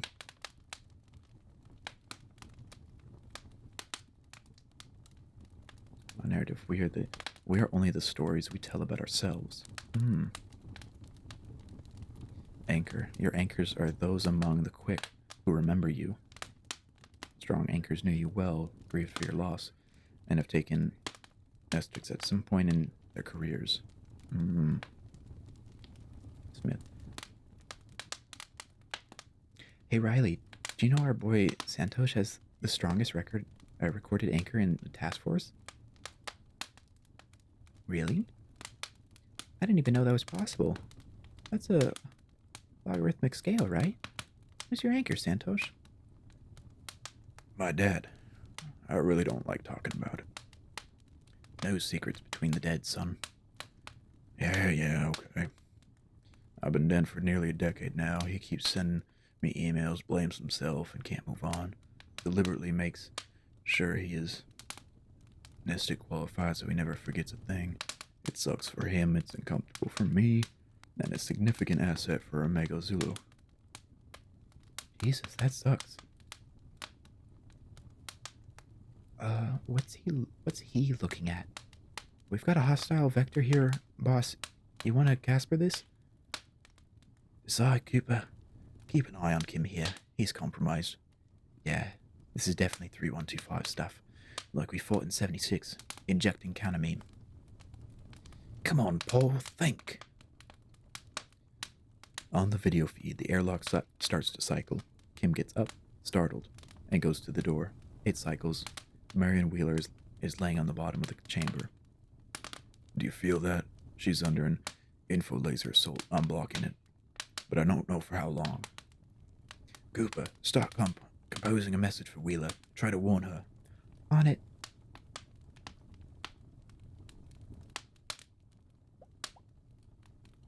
There we go. On the video feed, Wheeler is still huddled at the bottom of the airlock. Kim is talking to her. He unfolds a pocket knife and leans down towards Wheeler. Smith. I'm de-threading him, or whatever it is that's puppeting him. His entire meme has been overwritten, and what's in there now is tightly bound. I've never seen anything like this. It's trying to overwrite her, too. I'm shielding, for now. Wheeler and Kim are struggling. Wheeler parries a thrust and kicks Kim hard. He flies through and is flung against the wall. Cooper, fuck you! Blood streams out of Kim's nose and flows into the words on the wall behind him.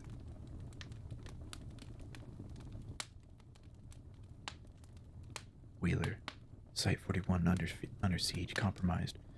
Wheeler surges up and glances at the message. Then she looks directly into the camera and clearly enunciates, I'm okay. I remember the plan. Then sprints out of the containment chamber. Wheeler sprints down the corridor, heading to the pharmacy. Around her, Site 41 begins to suffer structural failure. A section of the ceiling tile collapses behind her, and a dog-sized arachnid organism drops out and begins to skitter after Wheeler. Suddenly it staggers and blunders into the wall Behind it, another spider drops out of the ceiling. These things. All right, I've got the first one's thread. Got it pretty confused about what it is right now. The second spider spontaneously crumples into a ball and stops moving. Gah, I don't like spiders. A third one drops down and slowly staggers after Wheeler. Got this one. They're fighting back. Something bit me. Hang on. I am Riley Cooper. I broke my brother's tooth with a basketball when I was 12. I'm Riley Cooper. Good to go.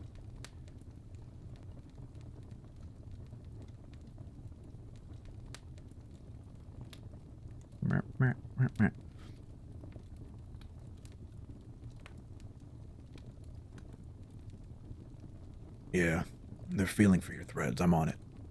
The two remaining spiders fold suddenly in on themselves and are crushed into balls. A dozen more spiders fall from the ceiling in quick succession, followed by a shower of debris from the wrecked floor, or from the weakened floor above. Got 'em all. Whoa, that's some hardcore poltergeist stuff, rookie. Yeah, I'm really pissed off. The video feed switches rapidly, and Revenant 3 catches up with Wheeler as she reaches the pharmacy. Withering tendrils of dark static are slowly growing in from the edges of the frame. The informational environment is becoming corrosive and coherent data. We're gonna lose the cameras. I'll hold them as long as I can. As Wheeler enters the pharmacy, a woman lurking behind the door lunges for her with an injector, mouthing something incoherent. Wheeler quickly backpedals and parries the arm away from her neck. No! A heavy medical cabinet shakes loose from its bolts and hurls across the room and into the pharmacist's skull, shattering it and grinding into the floor. Wheeler falls backwards and lands hard, then glances at the remains of the pharmacist with a visible shudder and pulls herself up, moving into the most secure part of the vault.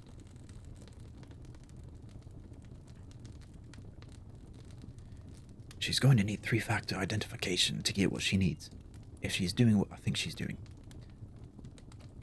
This thing is chewing up information all over. It's definitely playing havoc with the security system. I'm not sure the scanner can even recognize biometrics anymore. Good thing my team was the one that designed these systems in the first place. And I'm in. Marion's my anchor. These systems can't forget her now, so long as she can't forget me. No promises there, boss. With what's in there, she won't live to forget anything ever again.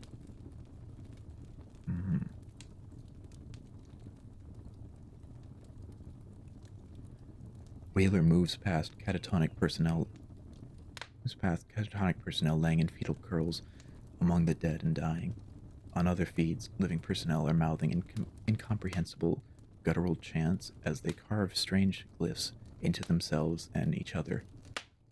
Wheeler is following arrows drawn on the walls in blood, a path that avoids contact with the infected.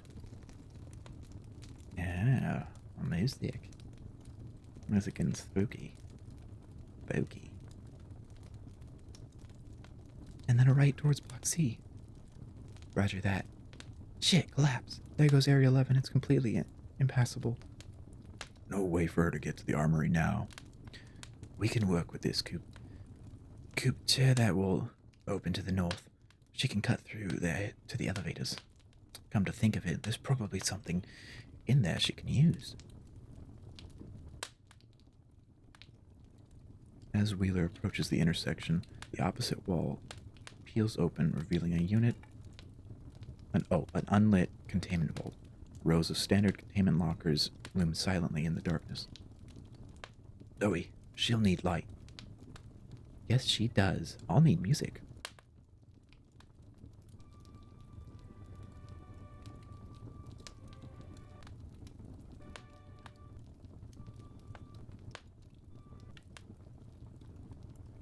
Now I gotta do a little soundy sound. I guess Wheeler just does everything.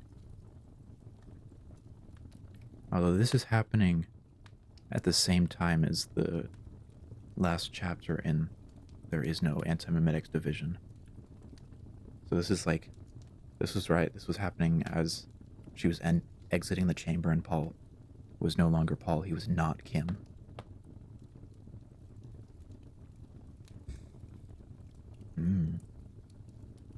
add a new,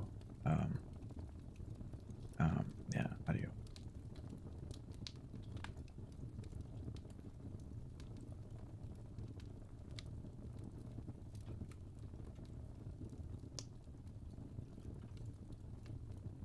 Okay, add source. Oh, I did the wrong thing. I did the wrong thing. There we go. That's what I wanted.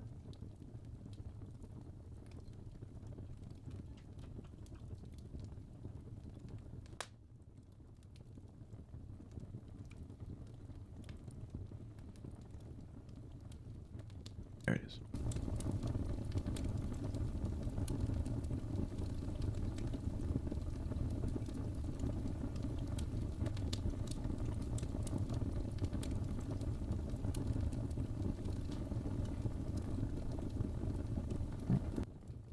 Okay, maybe I don't need that then.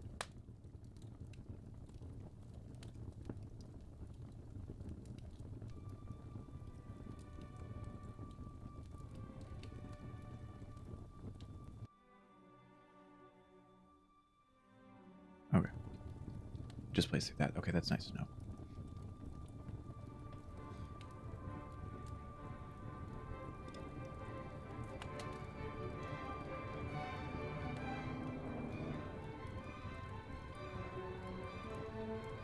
So I guess this is the music that Zoe's listening to.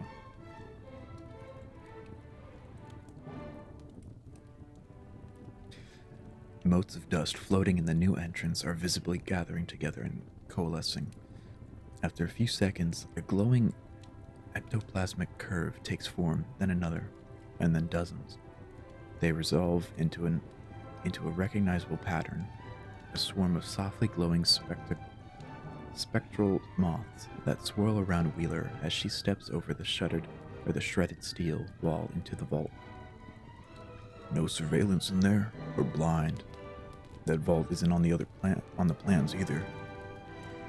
What is it doing there? Safe class containment inherited from the unthinkables, long lost and forgotten by everyone. Well, everyone except me.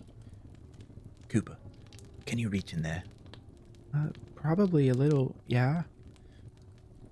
3 rows in, second locker from the right. Combination is 231932.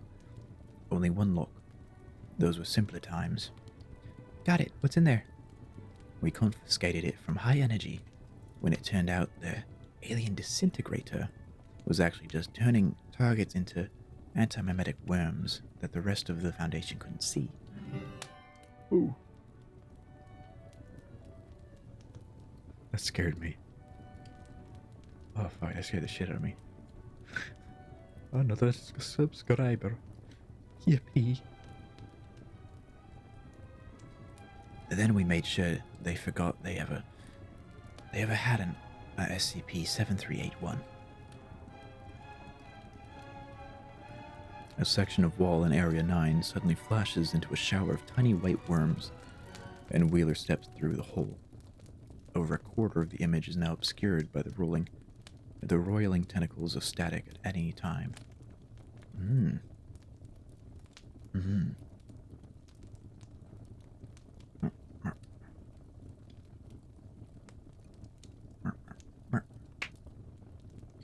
Right on schedule.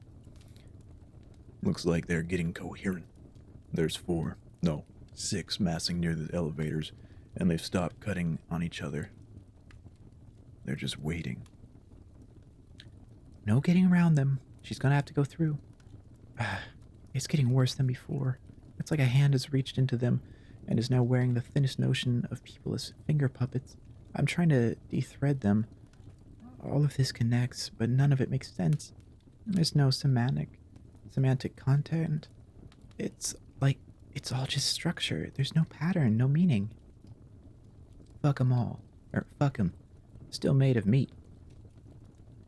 The feed switches to a view of the front of the front of the elevators, barely visible behind the static. One of the 6 people waiting bursts into flames. He runs screaming into the woman in front of him, who also ignites. One by one, 3 more collapse from internal bleeding and organ failure. When Wheeler appears around the corner, all but one are down. She aims the red, two-pronged mass of pipes at the remaining man, converting a quarter of his body mass into worms, then ducks into the elevator. The interior of the elevator is barely visible behind the static.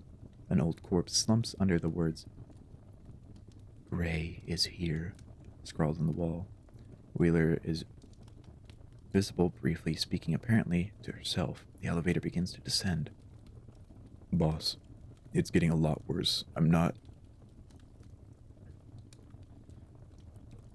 remember I took some personal time when I got the diagnosis. Richards knew, of course, but I didn't tell anybody else in Ada 11 yet.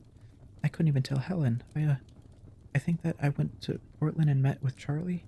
I told him over coffee. We were crying, but I don't understand. Why him? Didn't we need to stop him? I don't remember." "Oh, I think I can hear the signal now. Hey, Santosh, look at this thread that winds through your whole self-worth. Through all your relationships, all throughout your sense of duty and back again. Some pathetic little childhood trauma that you've painfully nursed through life and death. Didn't your mother ever tell you not to pick at your boo-boos? It would be so easy to loop this around until the feedback just tears you wide open." Dad, you remember that placement test? I got a 95 on it." "What the hell, Zoe?" Oops.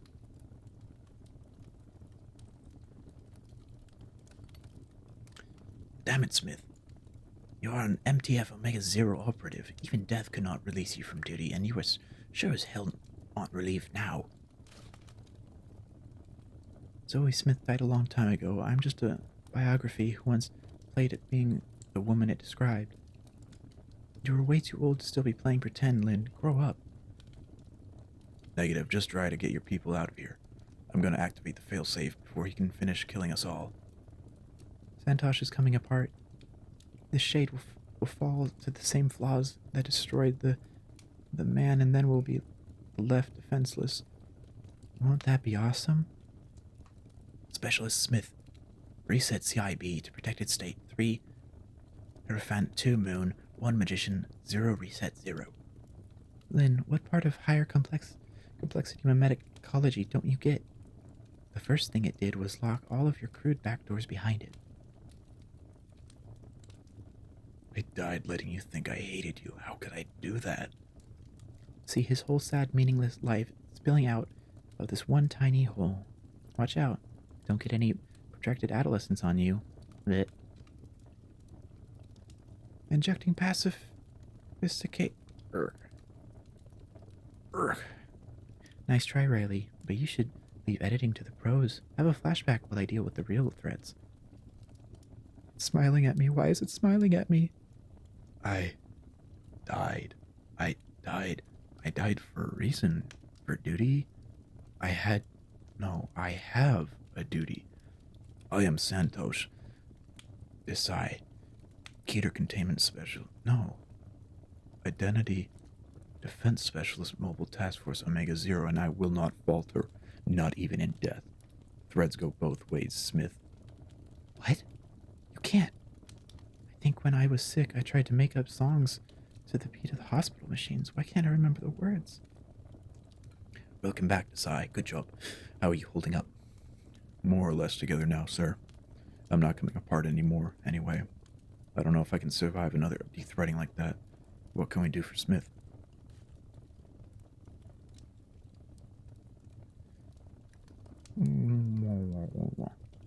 "Nothing, son. Zoe's gone. Just take Cooper and get the hell out of here." "No way. No. Nobody is left behind. Not ever again." "I can see you." "Sir?" "It's over, son. Marion's got the plan, but she's not coming out of here alive. And I'm going to stay to see her end this. You know how it is. You made that call once yourself." "You need me here." "Our fight's over, Riley. Now it's all up to Bart Hughes and Marion Wheeler, one way or another. If this fails, it's going to be a tough fight up there. It's going to be a resistance, and they'll need you in it. I need to stick with my anchor, Santosh, go to yours. Understood. Riley, listen to me. We're going to snap back to my dad. You heard your orders. What? But... Yeah, okay. Fight another day, Saints. The manifesting. Desai S. Cooper R. Marion's got you now, you spidery son of a bitch. No, she doesn't. So, you communicate after all. Of course I do. You really shouldn't be able to. You are a fifth-dimensional pile of rotten ideas, an incomprehensibly complex set of symbols devoid of meaning. Coherent dialogue is pretty much the opposite of what you are made of. Yet, you're apparently engaging in it. What does that tell us? Is contamination both ways? Swallowed something too coherent once, I think? You've got a little human-shaped lump inside of you now, and you can't digest it? It's a mimomeme, an adaptable system of aggressively self-organizing information. It's spreading, simplifying, and ordering whatever there is to contact. And when you try to stop it, it just spreads faster, doesn't it? You know, I almost feel sorry for you, Lynn. You're consistently, eternally too late. I killed you twice, and you keep turning up here at the end anyway. All those lost battles, you almost won. 3 entire lost wars that you managed to come up with. You managed to come up with something that just might have worked if only you had more time. And then I get to watch you have to make yourself forget about it and start all over again. Eternal loser. You don't deserve that kind of luck. Nobody does.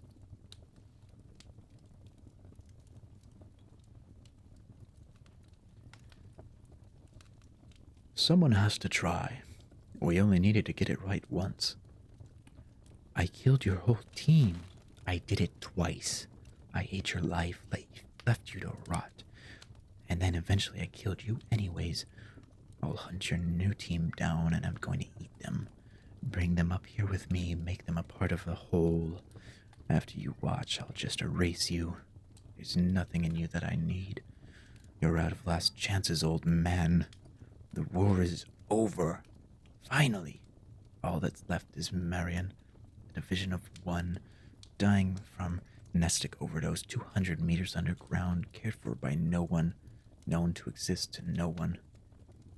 No one except a handful of meaningless leftovers, soon to be a part of an immortal and killable idea.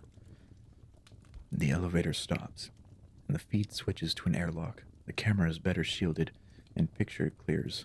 Wheeler opens the door and steps into the airlock. Even if this doesn't kill you, I know we've hurt you. Ideas can be killed.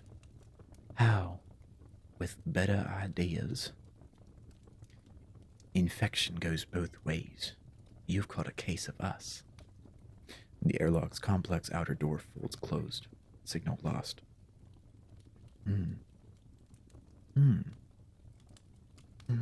That's fascinating. 2. All hands from Director Sanchez. Subject, loss of Site 41. Saints, I regret to inform you that Site 41 was erased by an antimimetic device this morning, taking with it the rest of Antimimetics Division, as well as MTF agents Lynn Marnez and Zoe Smith. No information can survive there now. All knowledge of Antimimetics Division and its people is gone from the quick. Only we, the dead, remember them. For many of you, this means you've lost anchors. This is regrettable, but does not have to be catastrophic. Remember, without anchors, you must rely even more upon the remaining 4 dogmas of defense. They will sustain you. That line made me think of a line from V from Vendetta. Beneath this mask, there is more than fish. Beneath this mask, there is an idea, Mr. Creedy. And ideas are bulletproof. Yes. Almost bulletproof. Unless, like Wheeler says, you make a better idea. Ideas are very strong, though, very powerful. Very demure.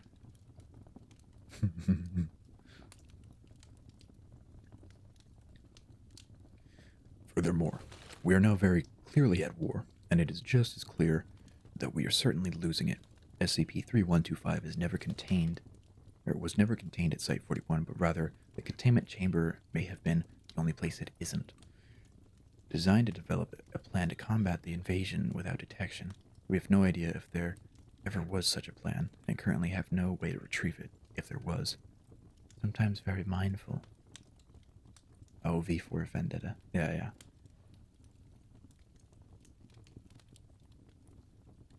I know what you were saying. Mindful and demure ideas are. It's unclear how long we have before it targets us directly, but recent developments indicate that it is capable of doing so. All MTF operatives should exercise extreme caution and be prepared to defend yourself.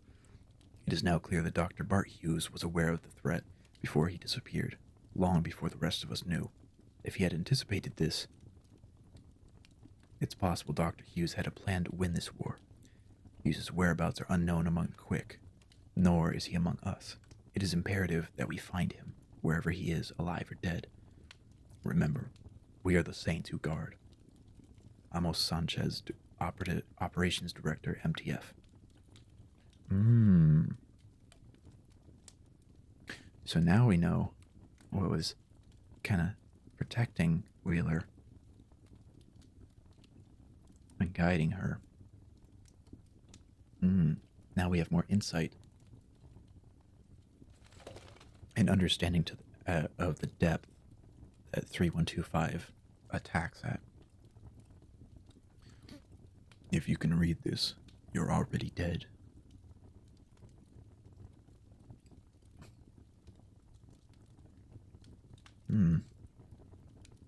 Wraith 479. Samuel Barnes, Tanya Barnes.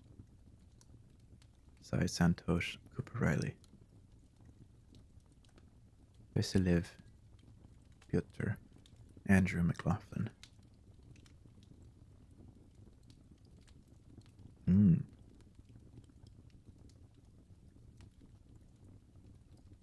Okay, so this is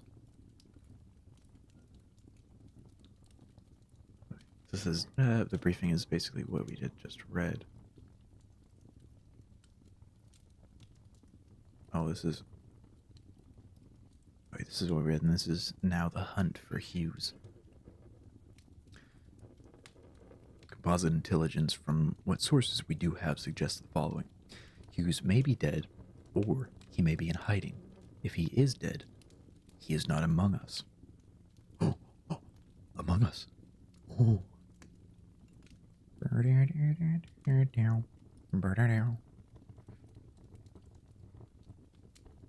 If he is hiding, he has successfully hidden himself from us, which means he was able to evade 3125 as well. He was aware of 3125 and had constructed the Site-41 Vegas room in order to safely brief others on what he knew. Our Spectre team's best theoretical reconstructions of what Hughes may have been working on require a large, multi-year, extremely expensive project. Among Us. Yes. Hughes' disappearance may be a sign that he was moving from a theoretical stage into the construction of a prototype. Personnel who went missing while looking for Hughes may have found him and are currently assisting this project. Director Wheeler died believing that Hughes had left something her to use, something that would win this war. Therefore, it has become imperative that Task Force Omega Zero ascertain the status of Dr. Hughes, determine if he is quick or dead, and attempt to locate him, or, failing that, his research. To this end, Wrath Teams 4, 7, and 9 are hereby directed to conduct the search for Hughes. Report directly to Mains 1 for this operation.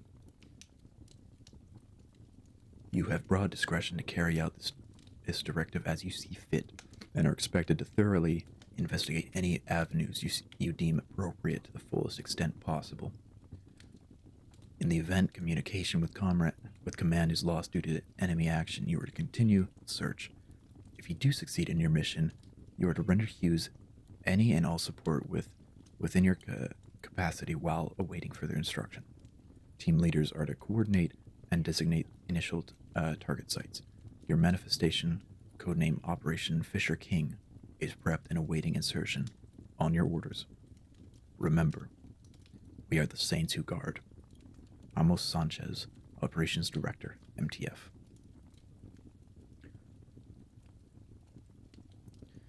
A portion of each floor of the futurist organic style cabin spiraled out over open water. On the spacious covered third-story deck, Sarah Hughes, Mobile Task Force Tau 5, Samsara, Commander sipped her coffee. She looked out through the wire screen onto the pond. There, Chen instructed Onru and Munru on how to fish from a canoe, all three of them laughing in the sun. All the way from the ground floor kitchen, she could smell some delicious Kurdish dish that Ghazi was teaching to Arantu. Nanku was sitting on a couch a couple meters away. The specialist concentrated intensely as she painted a watercolor duck. Hughes wondered, not for the first time, if this was really any different from having a family. Captain Hughes? Asked Nanku, having stood up, suddenly alert. Yes, specialist. Someone's coming. Explain, ordered Hughes as they took the stairs to the second floor.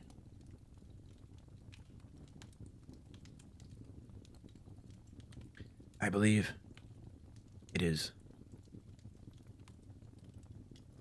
is an extrasensory perception legacy of my cell line. I feel someone searching nearby, and whenever their awareness touches mine, I know there's a mind gazing at us, a mind without body. What's it searching for? I think it is for you, ma'am. The stairs led out into a landing with a large bay window overlooking the water, framed by the white, ultra-toughened alloy walls. Opposite the window, doors led to the 3 bedrooms and to the bath. Captain Hughes knocked on one of the doors, and it opened. Campos, get your people and stand by for action. I want weapons squad on Overwatch on the upper deck as soon as possible. Sergeant 1 Campos grunted assent. He switched on his bunk lamp and swung his legs onto the floor as she closed the door. On the ground floor, the spacious living area was empty. Nanku grabbed her massive battle rifle from the weapons rack. Sergeant Barantu stalked out of the kitchen, calm but poised, arms in a guard position and ready for a fight. Right behind him came Sergeant Nazgul Ghazi, who was on a handheld radio and getting reports from the duty watch stations. There's a lot of people in this one. 9 people. Specialist Aaron Quinn was on road guard duty watching a car approach that had no business being there. It was a black Ford Explorer with tinted windows and it looked like a rental. Quinn flagged it down and it rolled to a stop. The window rolled down and he looked in at 4 people. A young man and woman sat in the back, mid-20s, and an older pair up front, probably in their 50s. All of them white and wearing conservative Sunday church clothes. The woman in the passenger seat smelled of cheap perfume, and the car as a whole smelled like incense. Ma'am, this is a restricted area. I'm gonna have to ask you to return to the guardhouse the way you came. Now, honey, we don't need to do that. We are exactly where we're supposed to be. Appointed, said the others in unison. And you're gonna let us slide right in, brother. We bring a message you are to hear. And then she told him. Report, ordered Hughes. Ma'am, we can sense an entity is now present, answered Arantu as he cocked his head Alright, so he cocked his head to the side, listening for something. Nanku shook her head. 2 entities. Are they hostile? No, ma'am, I don't think so, Rantu said as Nanku shook her head again. They seem to be trapped. There was a loud creaking from the walls. Not surprising, Sergeant, said Hughes. My brother designed the house. Oh, so Sarah Hughes is Bart's sister. Okay.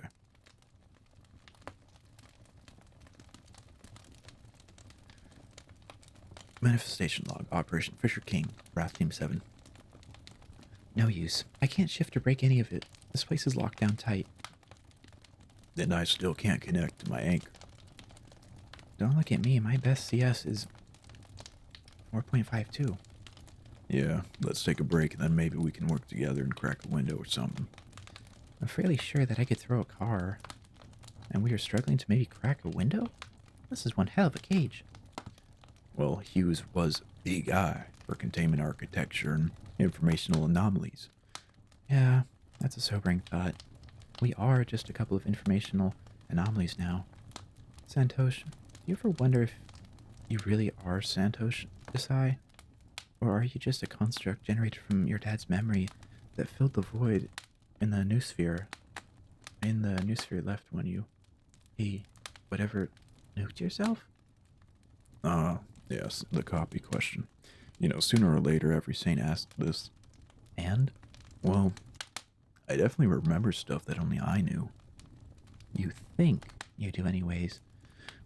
You know as well as I do that expertly constructed memories are indistinguishable from the real thing. Ouch. That's something I don't want to think about.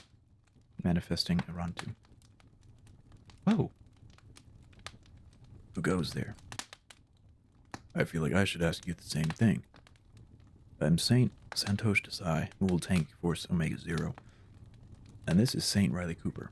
How did you get in here? I am Sergeant Arantu of Mobile Task Force Tau 5. This iteration is a neural clone of my most recent backup scan, running in simulation mode.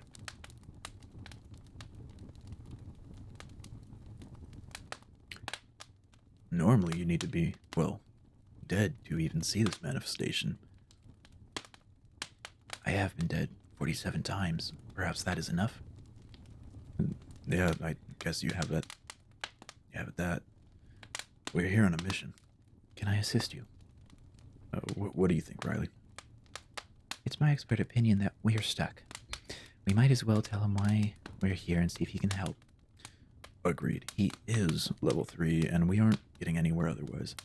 Sergeant Round 2, I am rating you into the following code names. SCP-2111, read this, in Operation Fisher King. Do acknowledge that you will not share information you are about to receive with any unauthorized persons and that you are aware of the penalties for mishandling classified intelligence. Of course.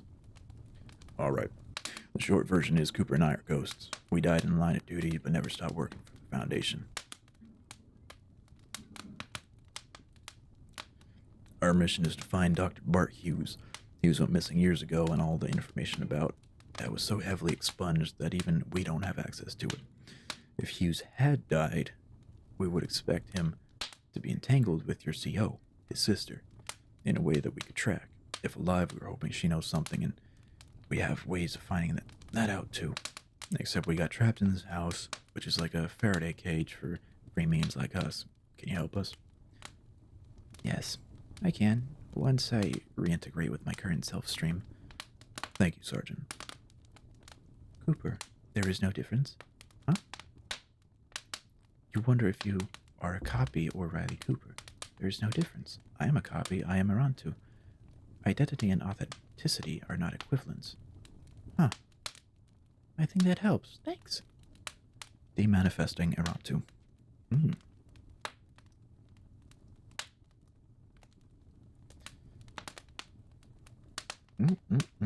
Water time.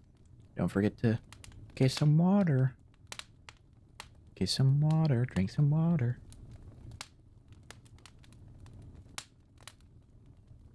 Boy. Excuse me. On the ground floor, Corporal Zabek disconnected the feed from Arantu's neural shunt. The sergeant regained consciousness, stood, and quickly opened a window. "Report," ordered Hughes. "Wait, belay that. There's a vehicle coming." Outside, the Explorer rolled up the dirt road. Staff Sergeant Arthur Chen, Corporal Munro, and Specialist Unru beached the canoe. "I am," Sergeant Ghazi said as she readied her carbine. My road guards just tried to send me something that the Cog-Haz filters killed." "Understood, Sergeant. Order the rest to watch. Order the rest of the watch to keep the distance and report to MTF command if they think we are compromised." "Roger that." "Around to no time for prepared defense. Rally a squad and assault through on my signal." "Yes, ma'am." The SUV rolled to a stop in front of the cabin, and the passengers got out. The older woman looked up the walk. Why did I say it like that? The older woman looked up the walk. Hughes stood behind the partially open airlock door with her sidearm ready and concealed.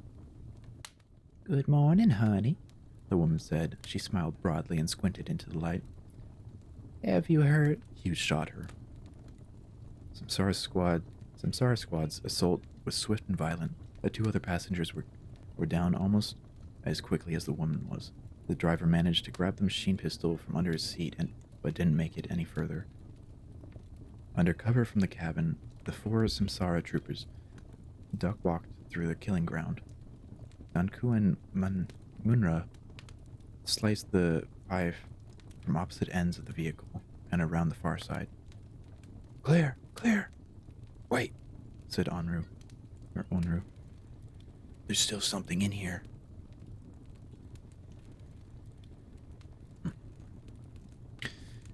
Smoke swiftly spiraled up from the open mouths of the corpses. It was formed from a cloud of free memes so dense that the three-dimensional shadow of the fifth-dimensional structure was visible to the naked eye. The cloud hovered for a moment and then descended on the four Samsara troopers. In the membrane between the dimensions, where information interacts. As the Samsara troopers battled to retain their identity, the tendrils of the soul smoke were being ensnared by Cooper and Desai's outstretched threads. Within the Saints' Mimamies.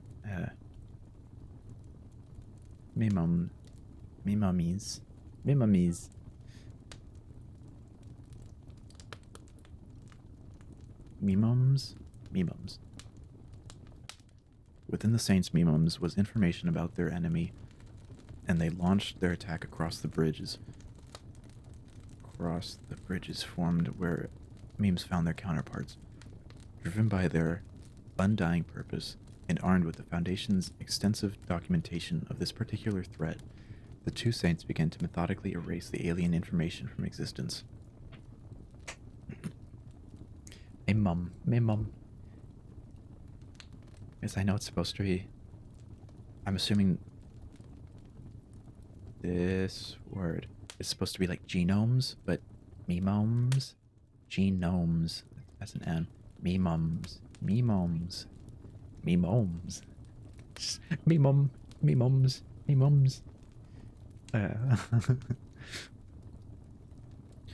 The machine gun crew on the upper deck fired a burst of spell eater rounds into the cloud. The anti-supernatural bullets passed through harmlessly and peppered the car with holes. "Me mum's car. I'm in me mum's car." Imagine that's how they're saying it. That's all, yeah.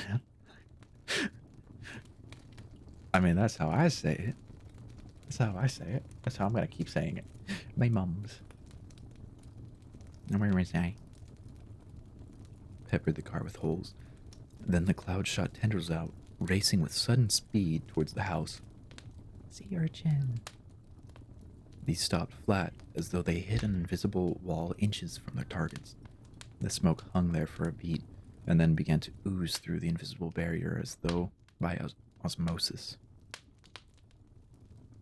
Hughes slammed the door shut as she watched the smoke pour mercilessly into the mouths and eyes of the stunned Samsara troopers still surrounding the SUV. Meanwhile, in the new sphere, the invader battled Wraith 7, its complex fractal redundancies allowing it to continue to fight on despite suffering significant damage. As it lost entire chains of intricately structured nonsense, it reflectively attempted to launch counterattacks from the undamaged portion, like a jellyfish, uselessly stinging the squid that consumes it. This increased contact only served to hasten its annihilation. The fifth dimensional mimetic structure, lacking any meaningful purpose or unifying focus, was soon overwhelmed by its opponent's ceaseless dedication to their mission. Sarah Hughes watched through the observation port as the smoke thinned, evaporated, and was gone. With a deep breath, "I am still me," said Nanku. "As am I," said Onru. Monru nodded, and Irantu signaled a thumbs up towards the house. "After we secure the road guard position," he said, "you should roll us back anyway, just to be sure." 2 Mains 1, Wraith 7. Field report, Operation Fisher King, attached. Summary.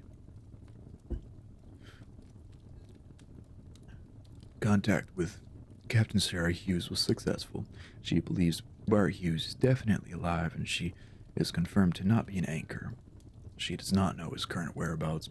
Bart Hughes' disappearance was carried out operationally and deliberately with extreme secrecy and voluntary amnetization protocols.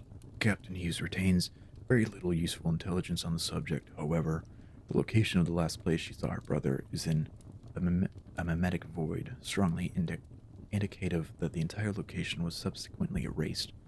Site 41. Additionally, we encountered and erased an enemy incursion which had penetrated Area 756. There were 5 Foundation casualties, and 4 Samsara troopers have, of course, already returned to the Quick,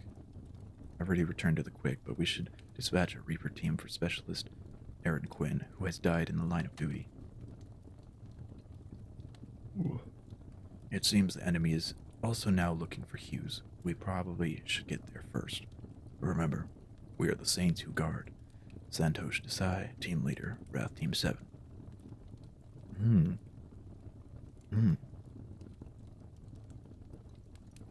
Interesting.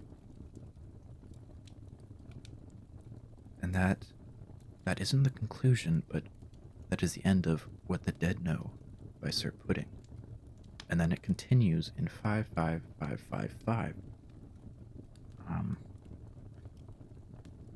Let's read the interlude. Let's read the interlude to 5 5s. Or to 5's 5. 5 5's. 5's 5. 5 5's. I'm gonna stop saying 5.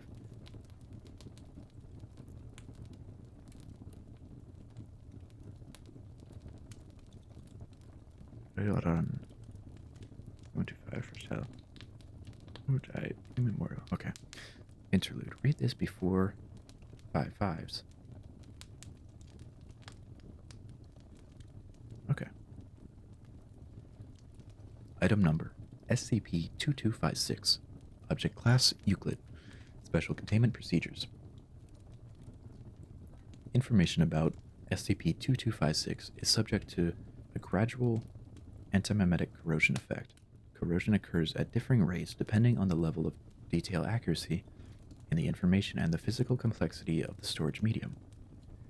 In-depth academic papers, photographs, and information stored on electronically decay rapidly. And information stored electronically decay rapidly. Broad descriptions, pencil sketches, and paperwork decay slowly. Therefore, this electronic database entry should describe SCP-2256 only in broad terms.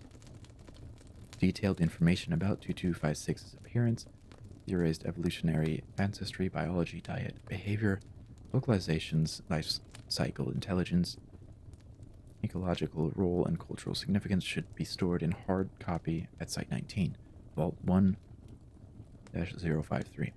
The rate of corrosion in both data sources should be monitored carefully, although at present no technique is known for halting or undoing such corrosion. Although these antimimetic effects linger and rate Euclid classification, 2256 itself is extinct and requires no special containment procedures. Hmm. Okay, so 2256 is antimimetic corrosion that is surrounded the identity and any information about the physical 2256. Which is interesting. Very puzzling. Would not have thought of that.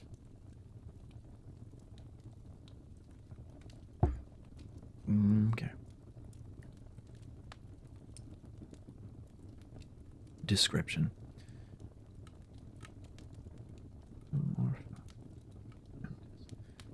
SCP-2256, Cryptomorpha gigantis. It's a species of gigafauna which was endemic to the South Pacific Ocean around the islands of Polynesia. 2256 was one of the very few recorded species known to have developed rudimentary reciprocal antimimetic camouflage, rendering them nearly impossible for other sentient beings to perceive or remember. This adaptation is theorized to have arisen in order to elude predators. 2256 was the largest species to have ever lived on Earth, resembling spindly, vertically elongated giraffes or bronchiosauruses. Adults of the species grew to over 1,000 meters in height. They weighed no more than 4 tons. That's actually really light for 1,000 meters. The max weight was 4 tons. Because what? An elephant's like 2 meters, maybe 3 meters tall, and like a ton or 2. So interesting. Very odd. They weighed no more than 4 tons, with most of their mass being camouflaged by a very similar adaptation. With their broad, dish-shaped feet, they were able to walk directly on the surface of the ocean without sinking. Oh, that's even more interesting and odd. Huh. 2256 navigated the ocean alone or in of 2 to as many as 2,000 individuals. They were reluctant to approach land, especially inhabited islands, usually staying more than 30 kilometers offshore.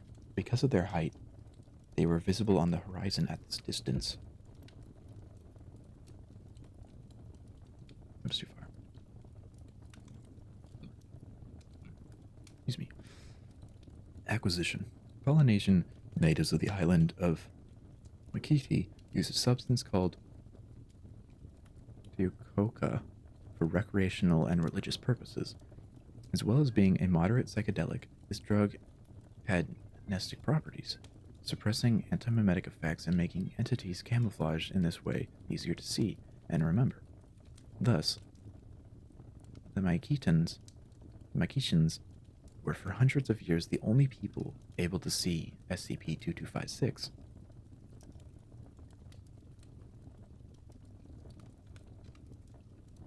Need water.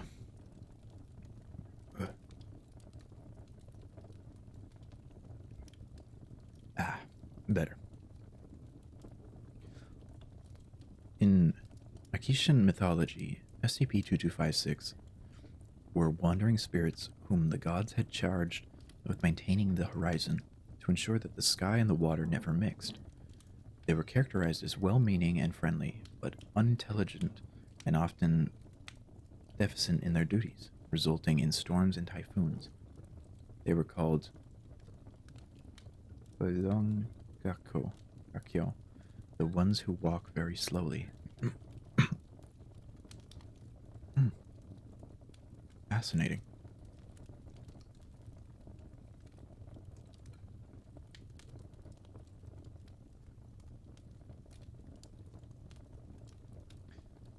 In 1991, an internal biochemistry study revealed the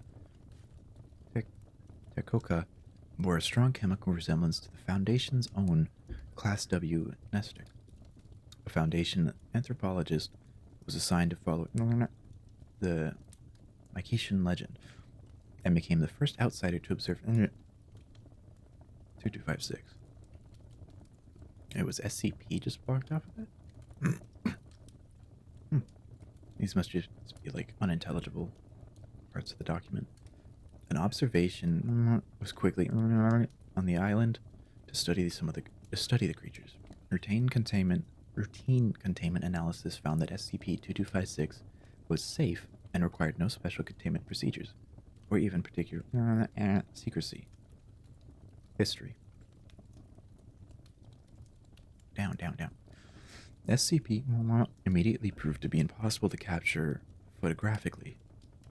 Photographic negatives of the species faded into transparency over a few minutes. Similar decay affected videotape, audio tape, celluloid film, digital and electronic scans. The observation team soon returned most of their equipment to the inventory and proceeded using pencils and at the time it believed that such recordings would be effectively permanent. 2256's population declined slightly in 1992 and 1993, then dropped sharply from 1994 onwards. A combination of contributing factors were observed: illness, infertility, and a rate of stillbirths. In 2002, a field generator was developed which could penetrate and neutralize SCP-2256's anti-memetic, allowing for conventional photography. The first and only close-up photograph of one of the creatures instantly killed it. Whoa. It was concluded that direct observation of 2256 is injurious to this adaptation is believed to have arisen as a means of detecting predators, just as SCP-2256's anti-memetic camouflage protected them from those same predators. Use of generator was immediately curtailed. It was subsequently hypothesized that Foundation's ongoing passive observation of the species was intense enough to have harmful effects on 2256, and that was what was driving the species' extinction. Opinions differed sharply veracity of the hypothesis. Over thoroughly it should be tested, and over what be done it proved to be true. Several extreme options were including exterminating to preserve the data and completely expunging the data to preserve 2256. No firm conclusions. In 2003, observation of SCP-2256 was scaled back significantly, and the Foundation focused from gathering data to analyzing data. However, SCP-2256's population continued to. The last individual died near Tokelau on October 30th, 2006. 2010, discovered the anti-memetic camouflage, also characterized as decay or corrosion, was spreading through paper records of as of more than 60% documents are even with strong nestic dose. The effect is even the SCP entry itself, despite shielding and redundancy in system. Since extinct new data it can be generated, it is that full contamination 3 to 8 years.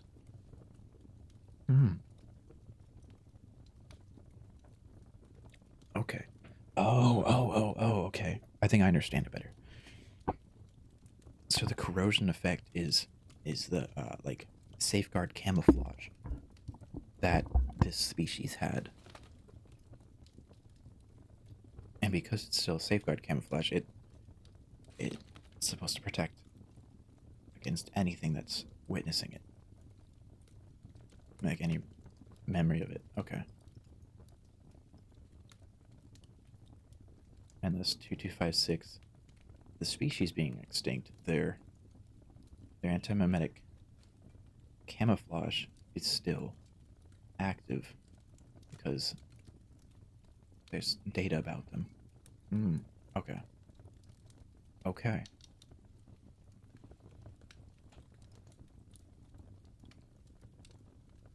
I wonder how that's gonna tie in. Hmm. I wonder how that's gonna tie into 5.5s.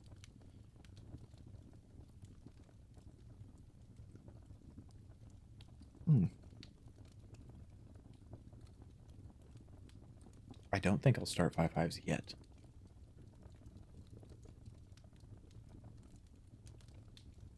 5.5s maybe next time. Maybe next Sunday. We can start 5.5s. Might do like one more story? Just so I don't like kill my voice.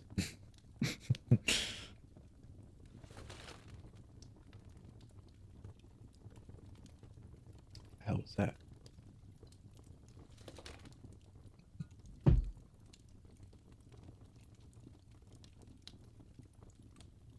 Oh, that was the fireplace. That sounded like a bird. Oh, that was really confusing. Oh, that was really confusing. Jeez Louise. Shoot, hold up. You guys talked about specific SCP files earlier.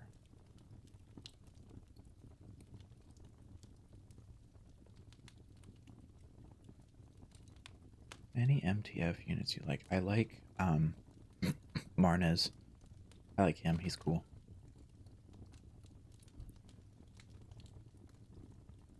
I think he's a little silly guy. He's a little silly guy.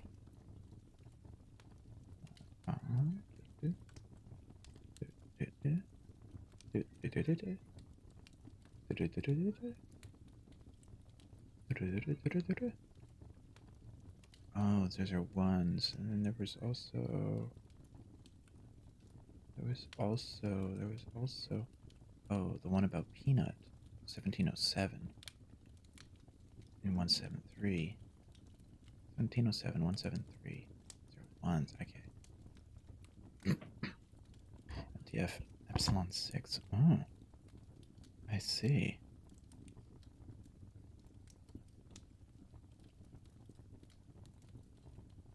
Seventeen oh seven 173. Mm-hmm. I see. Okay. Let's do 19. Do that one. And the ones. Series 2, we can find 1707 here. Look at 173. Tell me it doesn't literally look like a peanut. Okay, I will. Yeah, no, I'm gonna grab that one. 17. 7 new skin.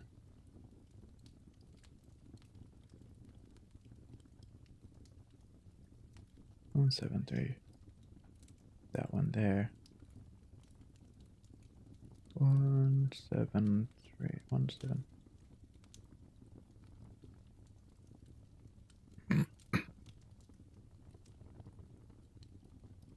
What if we just do it?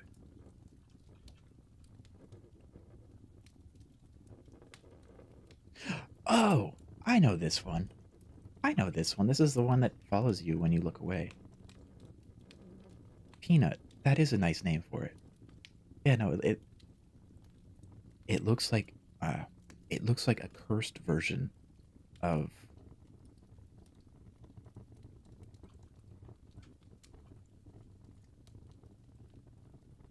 this guy, the Planter's Peanut.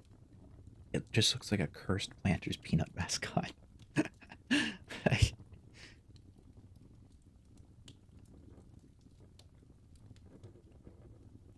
Yeah. Ah, it really does. Okay. Monkey nuts. Peanuts.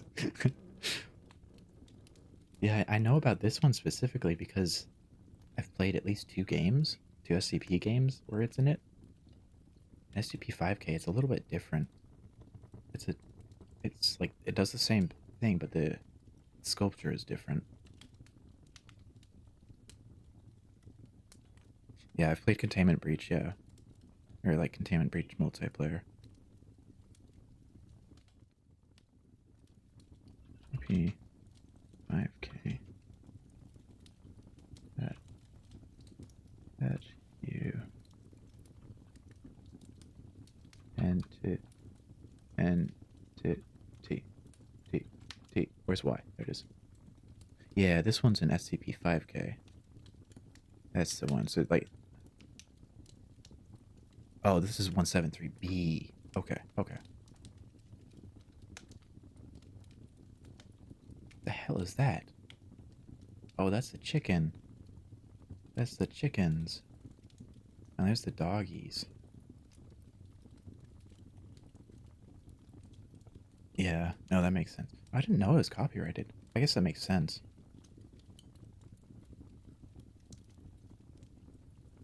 Yeah, okay, that makes more sense. There's the ones who have been warned. Any non-authorized personnel accessing this file will be immediately terminated through Berryman Langford, memetic kill agent. Scrolling down without proper memetic inoculation will result in immediate cardiac arrest followed by death. Well, I guess we're gonna die.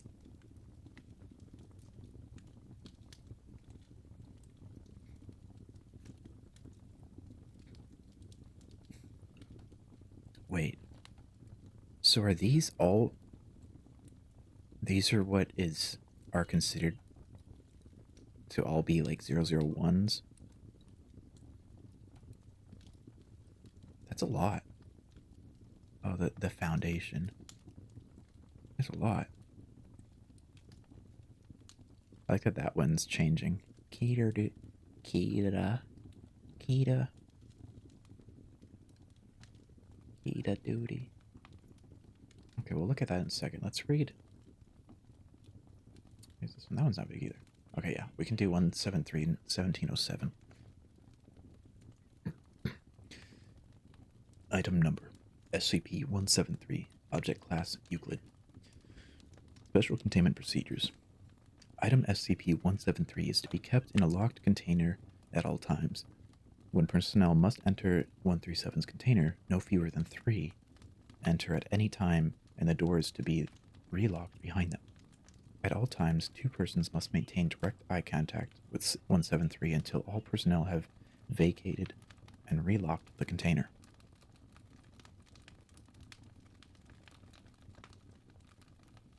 Description. Moved to Site 19, 1993. Origin is as of yet unknown. It is constructed from concrete and rebar with traces of Krylon brand spray paint. SCP-173 is animate and extremely hostile. The object cannot move while within direct line of sight. Line of sight must not be broken at any time with SCP-173. Personnel assigned to enter container are instructed to alert one another before blinking. Object is reported to attack by snapping the neck at the base of the skull or by strangulation. In the event of an attack, personnel are to observe Class 4 hazardous object containment procedures. Personnel report sounds of scraping stone originating from within the container when no one is present inside. This is considered normal, and any change in this behavior should be reported to the acting HMCL supervisor on duty. The reddish-brown substance on the floor is a combination of feces and blood. Origin of these materials is unknown. The enclosure must be cleaned on a bi-weekly basis.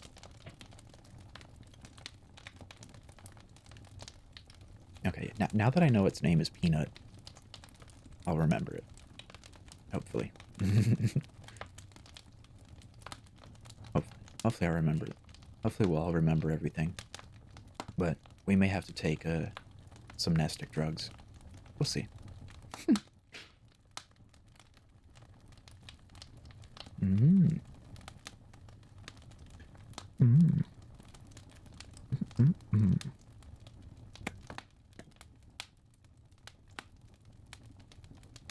Looks like a peanut. Might taste like a peanut. It could. It could absolutely taste like a peanut. I mean, I don't know that I could eat concrete, like physically. I don't. But maybe if you licked it, it would taste like a peanut. Or even like a peanut shell, like an unsalted peanut shell. 'Cause I know sometimes the peanut shells are salted too. It's weird. Item number SCP-1707. Object Class Euclid. Special Containment Procedures. I jokingly tell the SCP-173 I can taste it in SCP-311. You ask if you can taste it, and it's just like, okay, I won't move, I promise. So I guess as long as you don't close your eyes or blink, or have others watching with you, then you can lick it and maybe be fine. Each SCP-1707 colony is to be kept in a monitored containment cell under biosafety level 3 conditions. A minimum of 2 mature and stable colonies hosted by domesticated pigs, Sus domesticus, are to be retained at all times. At least 1 additional colony is to be maintained for the purpose of experimentation. Humans are not to be used as host SCP-1707 colonies without the approval of both the senior researcher and site director. In the event of a containment breach by an unhosted colony, all personnel save the duty biothreat recontainment team are to evacuate the area. A suitable host organism is to be used by the duty team to lure the colony back into containment.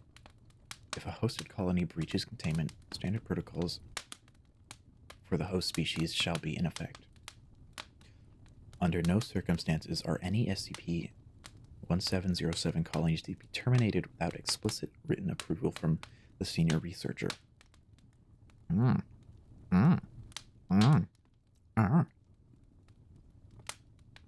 was too far.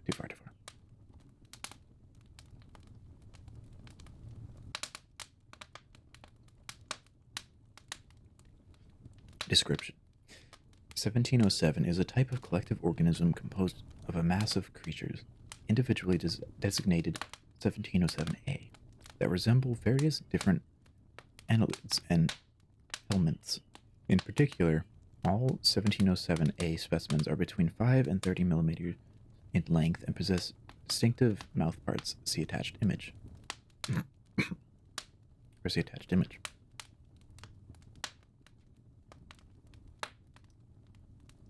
There's no attached image. That's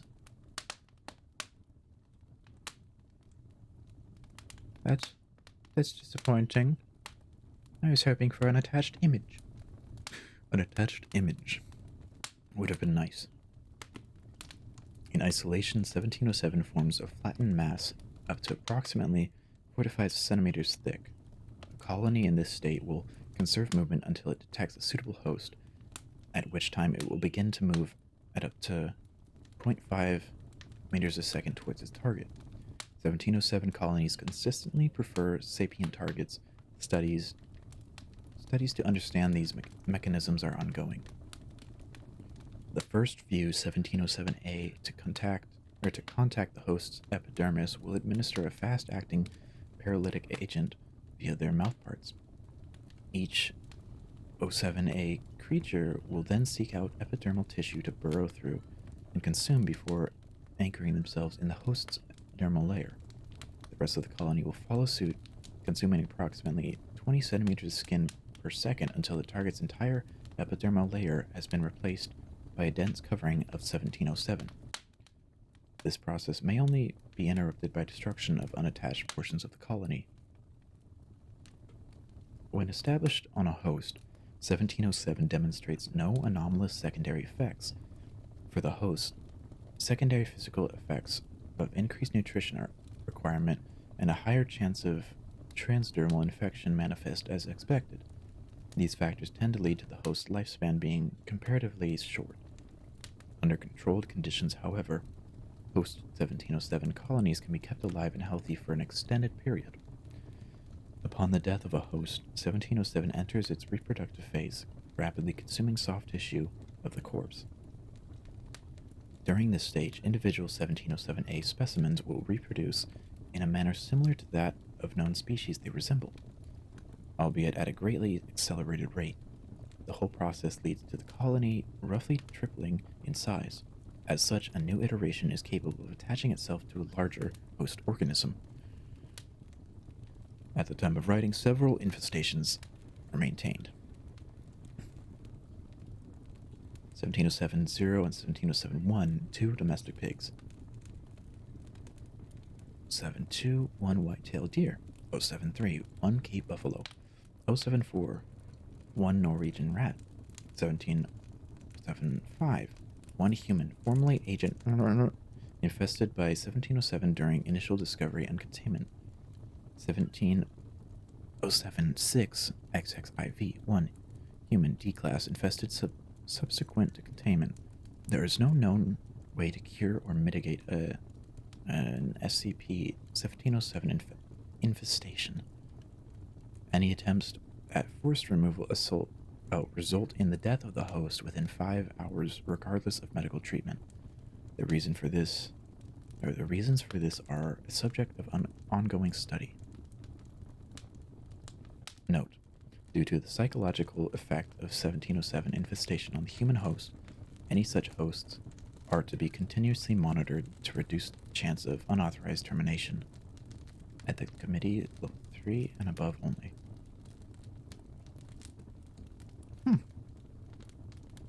That's interesting. It's weird. That's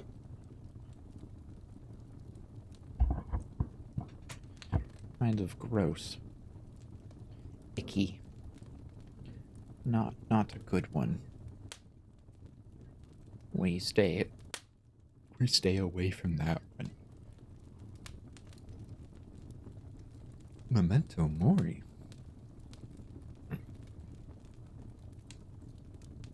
Oh. There's so many. Wait, oh, there was one.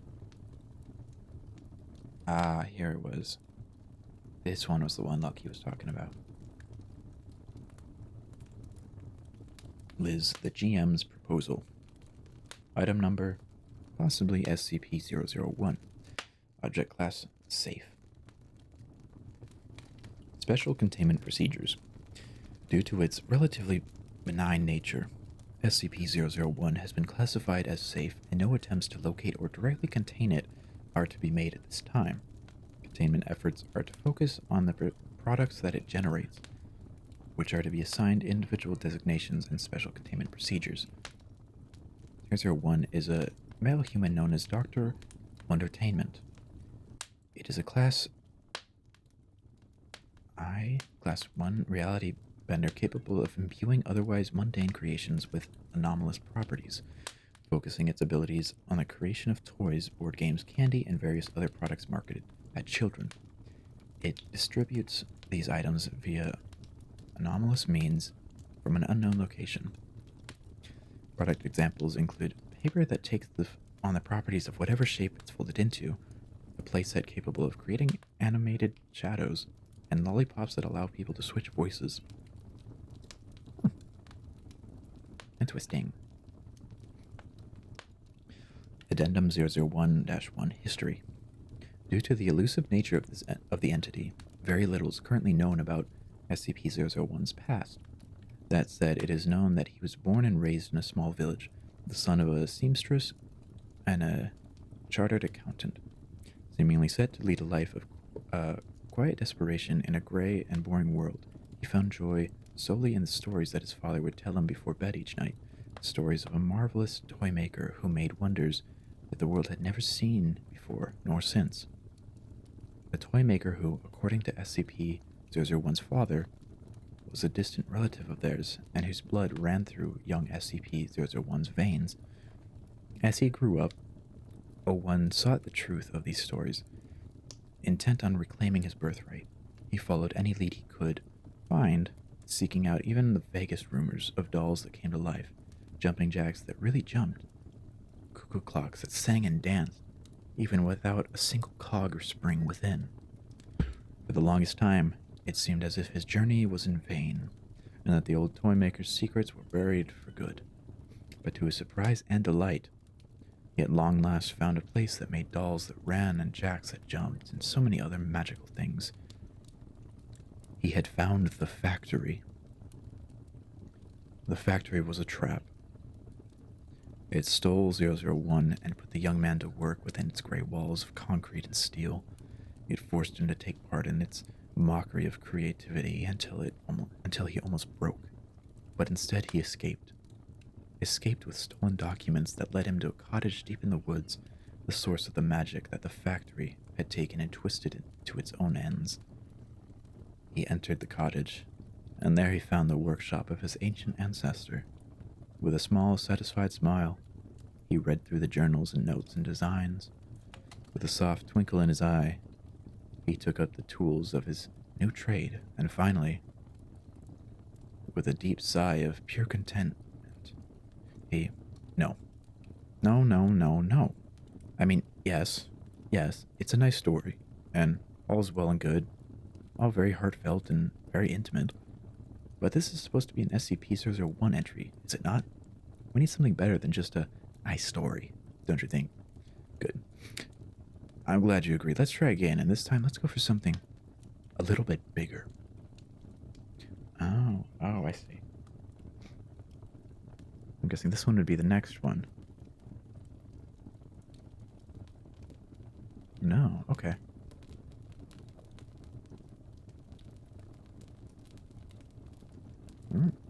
Whoa. Item number, SCP-001. Object class, Euclid. Special containment procedures. Due to its unpredictable nature, 001 has been classified as Euclid and is to be detained after its location has been ascertained. Until such time, containment efforts are to focus on the products that it generates, which are to be assigned individual designations and special containment procedures. Description. SCP-001 is a male human known as Dr. Reginald Filbert Lionel Archibald Westinghouse Wondertainment III.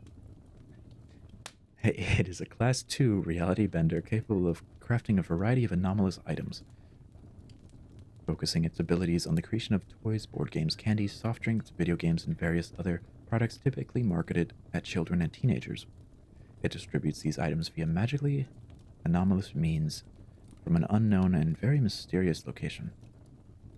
It is most famously responsible for the creation of the Little Misters line of collectible living action figures that have inspired many imitators but no substitutes. Examples include Mr. Fish, Mr. Laugh, Mr. Soap, and Mr. Sweetie. Addendum 001-1/1 History. Due to the magically elusive nature of the entity, very little is currently known about 001's past. That said, it is known that he comes from a long line of Wondertainments, all of them unparalleled toy makers in their own rights. It is also known that he is an immortal being that has been around since the time of the dinosaurs, creating magical toys for all the good little dinosaur children. It is also known that he doesn't actually exist at all and is merely a manifestation of fun and delight that sprang fully formed from the imagination of every child around the world. Whatever his origin, he is truly a grand old chap, capable of creating wonder with the wave of his hand, entertainment with the snap of his fingers, and whimsy with a wink of his eye. Though there have been no verified sightings of 01, and the details tend to vary, he is typically described as being a tall man wearing a purple suit and top hat, carrying a walking stick and sporting a thong, W-shaped mustache. Adjectives used range from dashing to amazing to really quite handsome for his age. Mention has also been made of an unusual set of scars encircling both of his wrists, almost as if at some point his hands have been removed and sewn back on again. The truth of this matter, much like all else about this mysterious entity, is no, and no again. As devilishly suave and debonair as this roguish maverick may be, his story is still missing something. It needs to be bigger, not just in style, but in scope as well.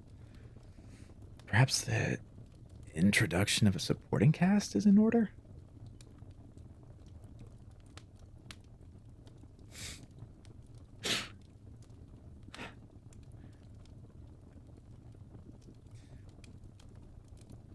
(001) Object class Kita. Let's see. Okay. The procedures are the same except for the bottom sentence. Disinformation campaigns, forged product recalls, and the elimination of advertising materials are to be directed at 001 in order to ensure the public has either a negative or negligible awareness of it or its product's existence.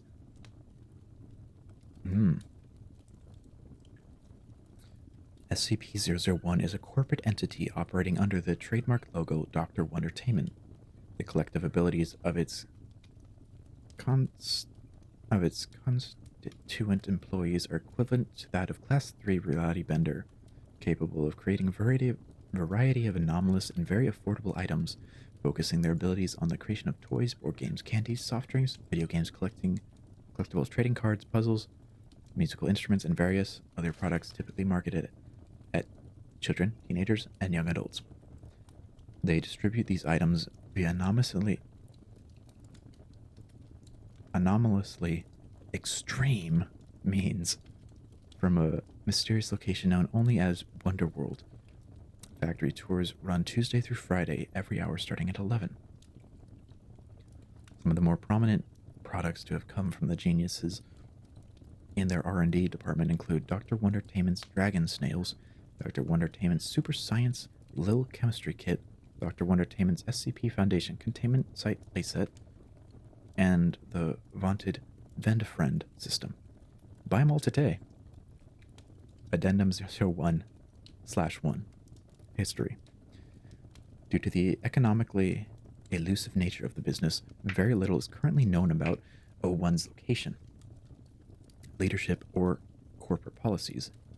Not even those who currently work for them, or have worked for them in the past, seem to have any clear knowledge or memories regarding O1's general status, save for the fact that they have all the fun all the time.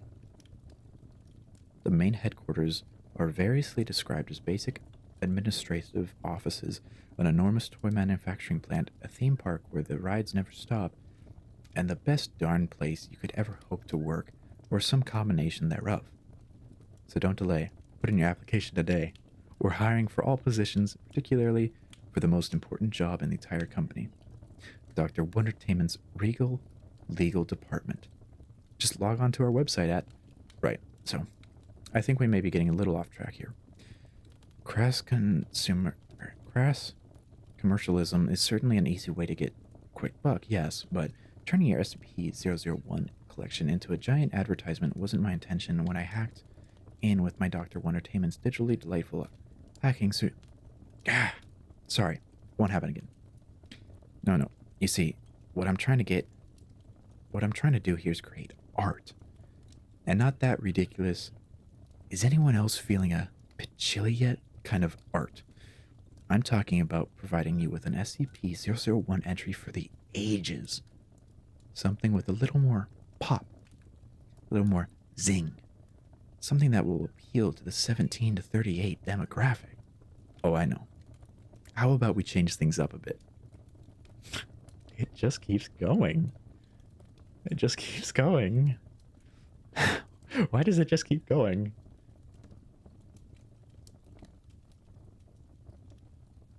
Okay. What is that?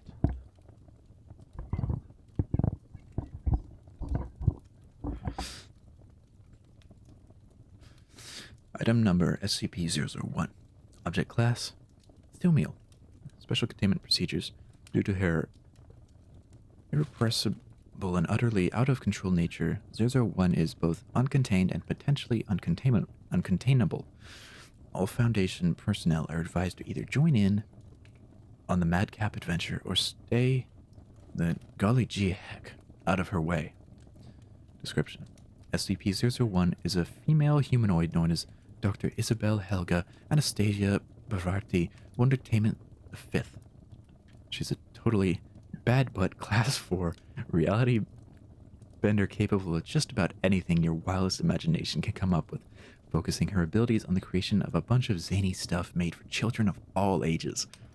She distributes these items via super duper ultra anomalous means from wherever she happens to be at the time. She is responsible for a lot of sillier SCP objects found throughout the universe. Stuff like this and that, and maybe this one too.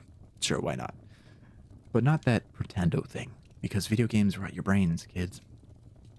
Addendum 001/1 History. Due to the wild and wacky nature of the entity, very little is currently known about 001's past.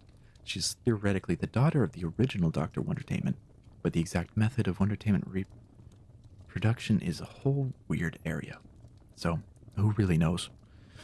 She inherited this family business when her dad, who might not be her dad, died under mysterious circumstances involving a mass murderer, the leader of a shadowy international extra-governmental paramilitary organization, at least one deity, and 4 bent paper clips, all of whom may or may not have been the same person. She runs said business with the help of her loyal sidekick, Emma Aselthorpe, or however you spell her name, Brown, and her even more loyal corgis, Jeremy, and Jeremy. The perpetually lazy SCP-001's favorite activities include eating ice cream, sending Jeremy out to fetch things she doesn't really need, holding her breath to see how long it takes for her to pass out, and... Oh, for Pete's sake. Okay, so it is definitely a fun, silly thrill ride with silly jokes and a couple of empowering female protagonists, and that's great. I love it. But again, this is for the SCP-001 bracket. It needs to be grand and majestic and powerful. It needs to be something true. Well, there we have it, don't we? You want to know? You want to know everything there is to know about Dr. Wondertainment? You want to know what I really am? You want the truth? Well, here it is, boys and girls. Here comes the truth. It's Joker all along. Batman, it's been me. Oh, you wouldn't understand, Batman.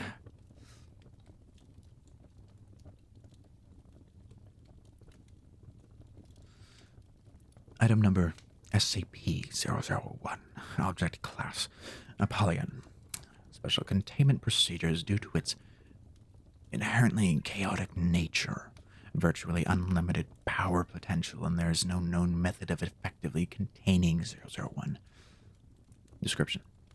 001 is a deity-level entity commonly referred to as Dr. Wondertainment.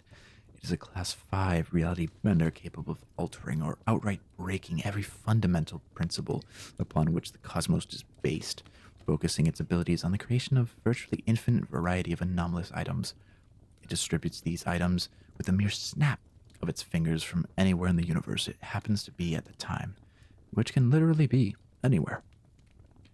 Did you think that the little trinkets with my name on them were the full extent of my creations? Did you truly think of me as such a small, petty creature? I am no mere toysmith foundation, no mere trickster. I am a god, the god of chaos, the harbinger of madness, the progenitor of insanity, the bane of all who would try to shackle the universe in their cloying chains of order. I have tugged at the edges of that order and unraveled it, creating and unleashing the very anomalies you seek to contain, all to show you how wonderful and amazing and frightening and deadly the universe can be. You want examples of my creations? Then look upon your collected lists of anomalies, Foundation. Look upon those of the Unusual Incidents Unit, the Office for the Reclamation of Islamic Artifacts, the Global Occult Coalition, and so many others. I made them. I made them all. From the most harmless safe to the most nightmarish keter. They're all mine. Are we cool yet? The circus of the disquieting, Marshall, Carter, and Dark, the Church of the Broken God, Anderson Robotics, the Fifth Church, and so many more? My institutions, mine. I founded all of them, created all of their artifacts, their leaders, their gods. When you fight against the likes of Fuller and Ion and McCain and the Scarlet Bloody King, you're really fighting against me. I am all of them. I am everything you fear and don't understand. I am the god of pure chaos, and you will be driven before my power. You will crumble and decay into nothingness. You will bow before me, you wretched, pathetic. Hold on. Sorry. I'm getting a call from the other line. No, yeah, I have to take this. Won't be but a moment.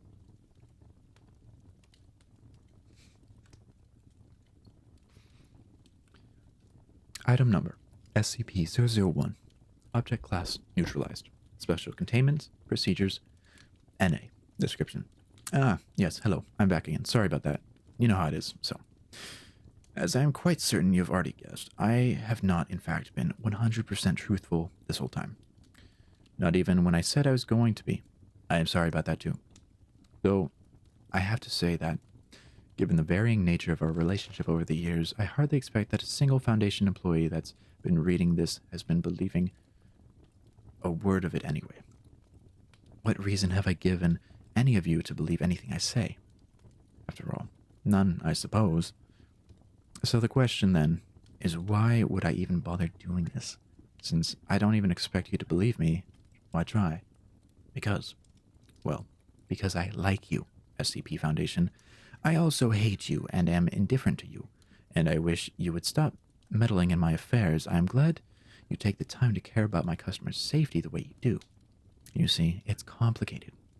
But after all the time we've been frenemies, I feel you deserve at least a little something that lets you put a few of the pieces of the Dr. Wondertainment puzzle together. Not the whole truth, perhaps, but still something real.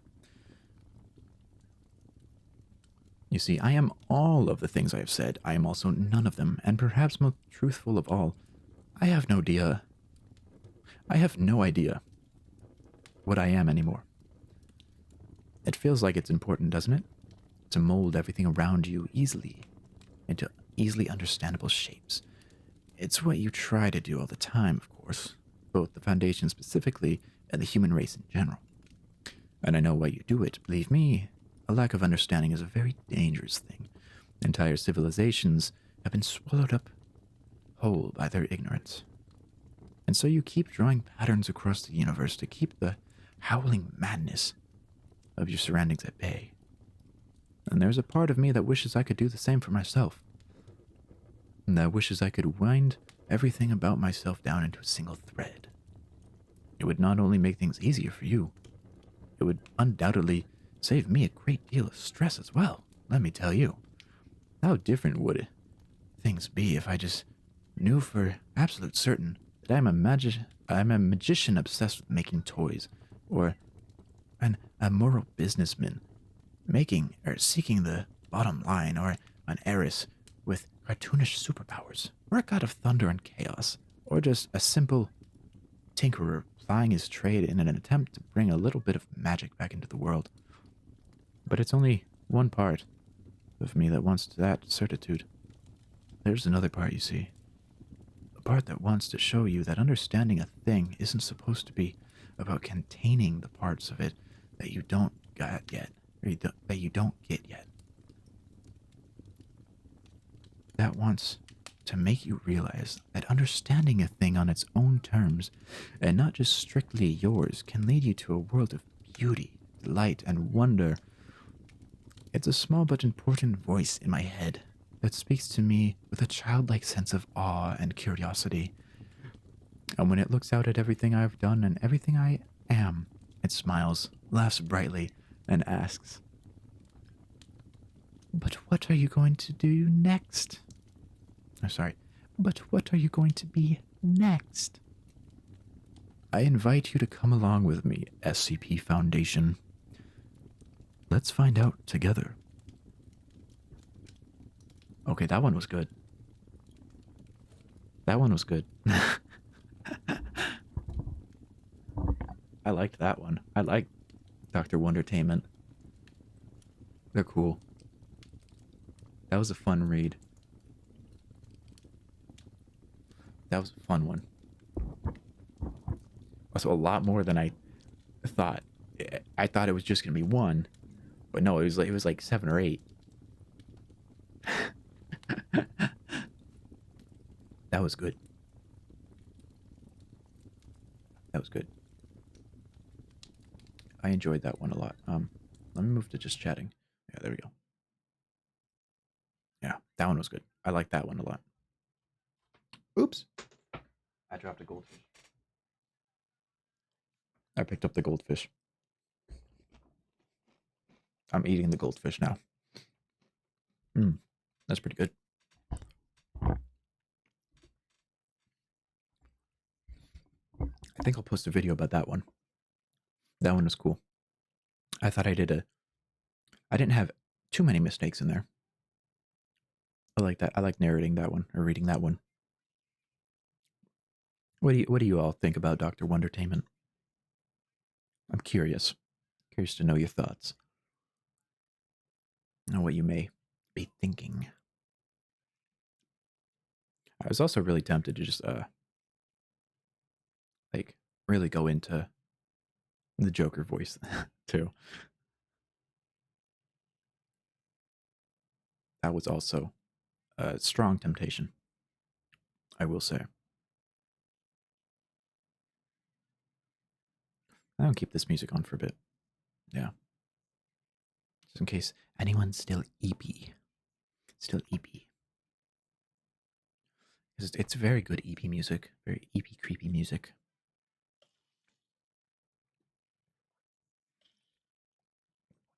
EP creepy. Excusez-moi. Excusez-moi.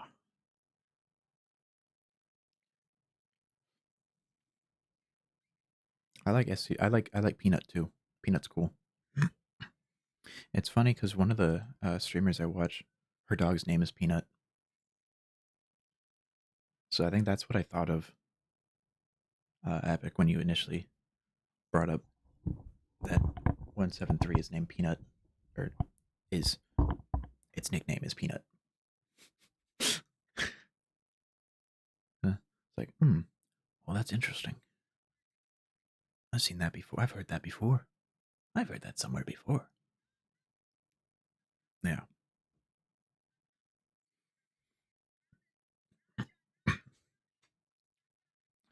Yeah, so I'm really good. We're now on. We have reviewed and experienced that there is no antimemetics division, and then also more subtext into how there is no memetics or antimemetics division. Odd stuff. Yes, very. And we have background now. We have the background and pre points so that way we may dive right into 5 5s. Because I don't want to say 5 that many times. I mean I just said it 3 times. But that's beside the point. Oh yeah, I'm excited to keep reading about the antimemetics division. That'll be fun.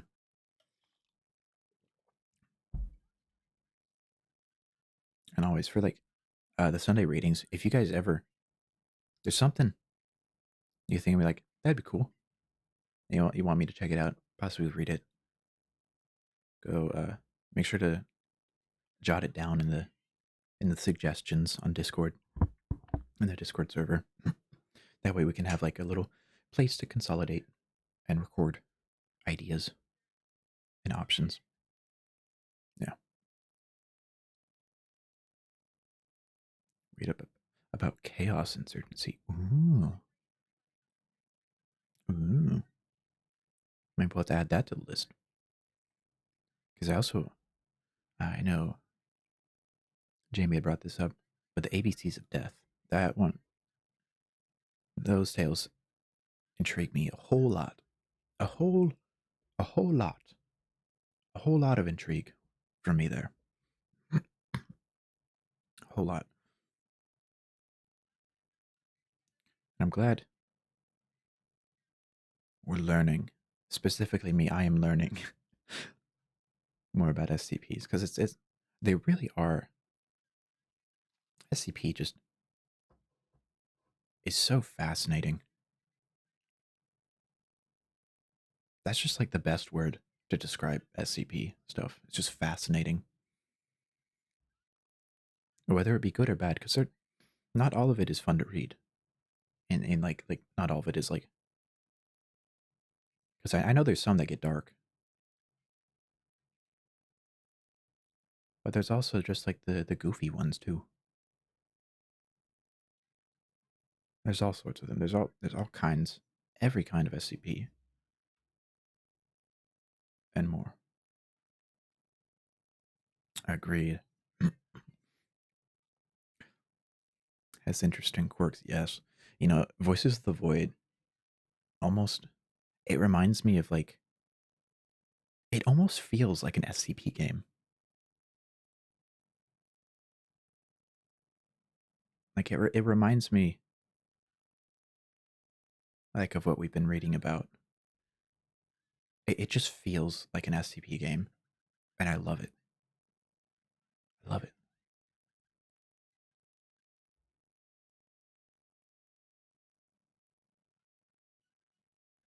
SCP is definitely like weird, unexplainable type horror stuff. I love. I love the unexplainable. It's awesome. It creates real fear because you can't even comprehend it. Can't explain it. You don't. Our little human brains can't process that much data. Can't even think of a new color, so we don't have that ability. Unlike the mantis shrimp. Mantis shrimp has some abilities. Some crazy abilities. Mantis shrimp are really strong and colorful.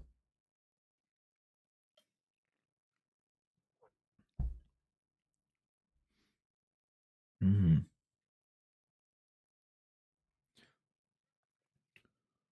Mm. Yeah. I love to hear like what kind of like SCPs or oh yeah, also like creepy pastas or just like stories in general. Chilling on SCP Secret Lab right now. Hell yeah.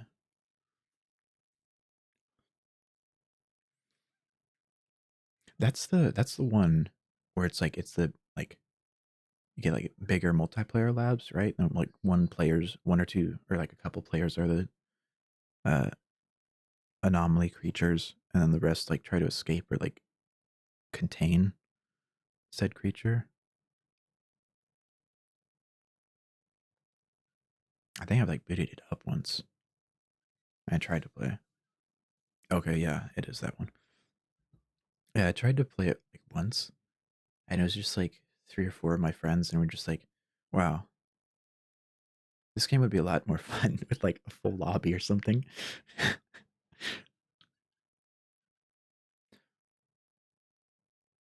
I think that's also why I like Lethal Company a lot too.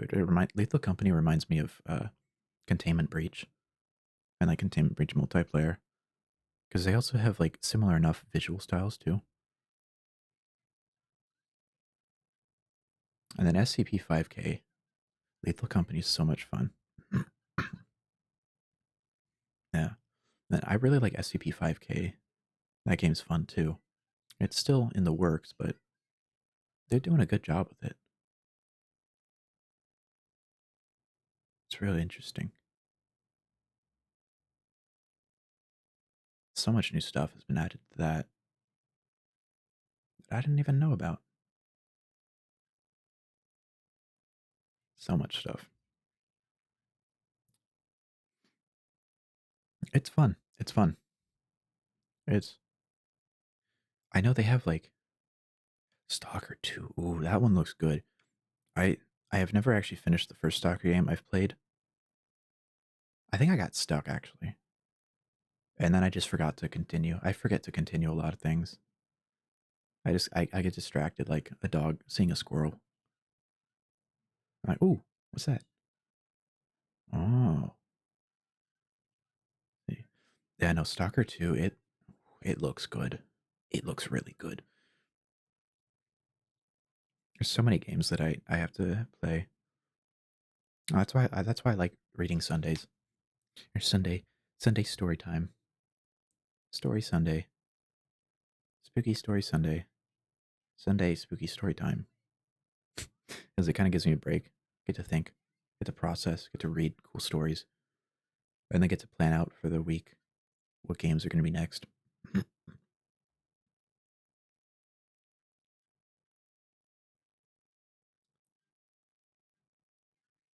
What games? Wait, which soccer game did I play? Let's see. Let's see. I played. Oh, Shadow of Chernobyl. That's the one I did.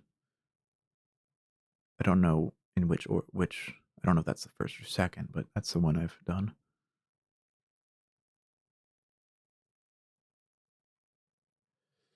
Oh, we still got Slay the Princess to play. That'll be fun. I'm excited for that.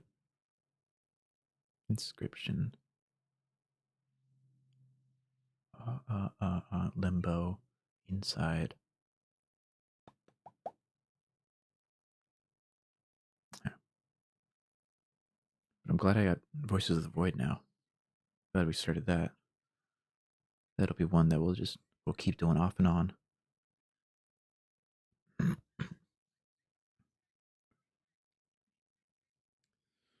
Off and on, off and on, off and on. I don't know what. I want more Fears to Fathom games to come out.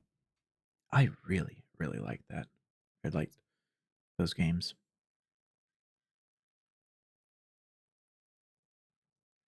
Man, I like those ones a lot.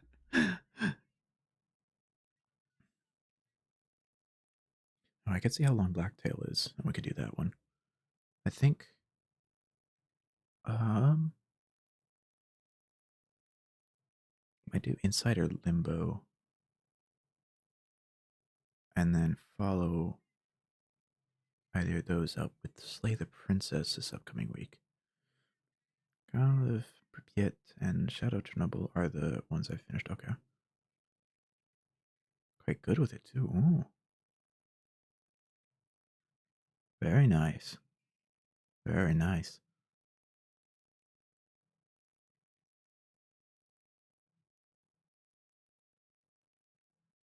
Is the first Stalker game just called Stalker? Abiotic Factor. Oh yeah. I know that one. That one's I've been trying to get uh my buddies to get it because it looks so cool. It looks so cool. Oh, there's also Blasphemous 2 that I gotta do. Yeah, Abiotic Factor. It's right up my alley. Oops. Yeah.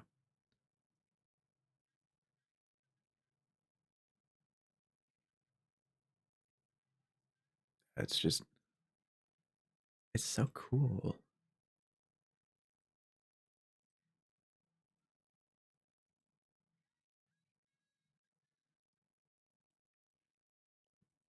It's such a like unique little survival crafting game.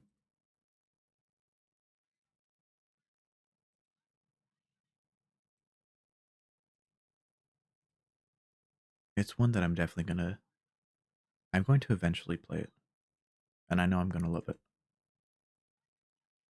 because it's right up my alley.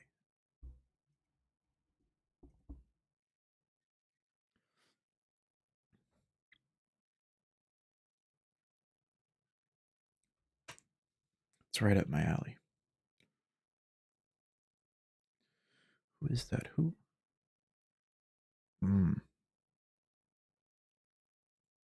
Yeah. Yeah. Yeah. Yeah. Yeah. Yeah. Yeah. Yeah. Yeah. Yeah. Yeah. Yeah. Yeah. Yep, yep, yep. Yep, yep, yep, yep. I'll have to see more horror games too. See what's out there. The Shadow of Chernobyl is the first Stalker. Okay. Okay, that's good to know. Thank you. That is good to know. In Clear Sky. Oh, okay. Shadow of Chernobyl, Clear Sky, Call of Pripyat. Okay. Wow, I didn't know that there was already three before Stalker 2. I may have like heard about them before, but I never actually like realized.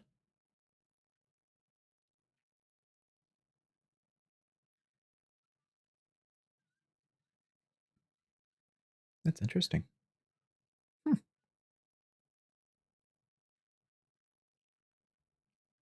So Stalker 2 should actually be Stalker 4.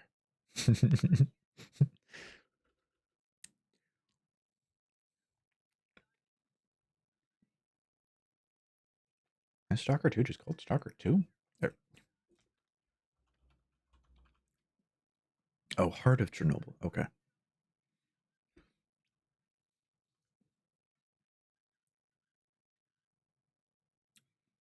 Oh, now I get it. Well, I guess it kind of makes sense with the two parts since they're going back to Chernobyl. Because, like, well, I guess where does Clear Sky take place?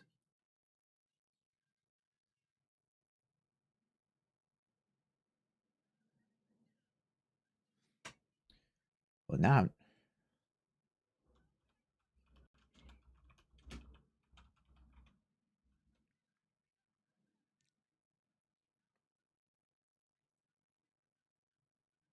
oh wait, no, they're all in the exclusion zone, but I guess just different places within the exclusion zone, which is interesting.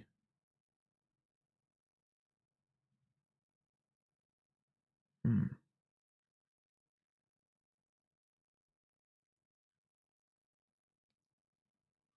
Okay. I'll have to look more into the like stuff about Stalker. Learn a little bit more before getting the second or the quote unquote second one. Your mercenary stopping stalkers from going into the zone. Oh, interesting. So in clear skies, are you like right outside of the zone then?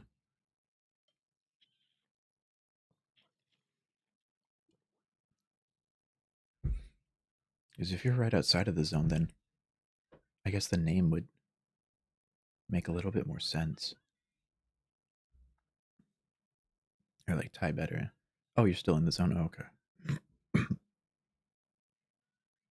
Hmm.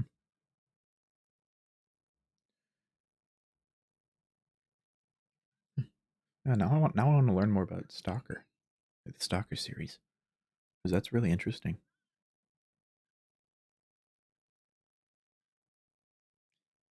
I'm intrigued. It's pulling at the strings. It's pulling me along. Oh God. I'm gonna be pulled along by by a leash. Good grief.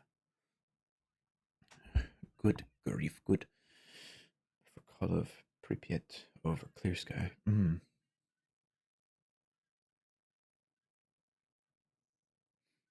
Yeah, I don't think I've heard about Clear Sky before you mentioned it because I'm pretty sure I've at least like seen or heard Call of Pripyat mentioned,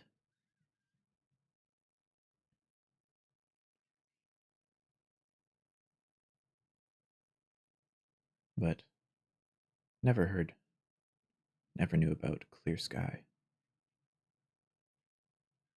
Never ever.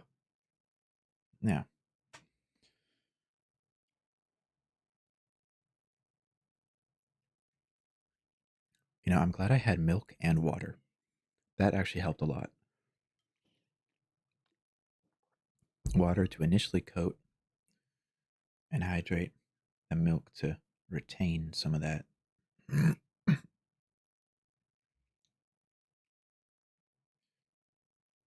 Call of Pripyat. really takes place after Shadow of Chernobyl. Oh,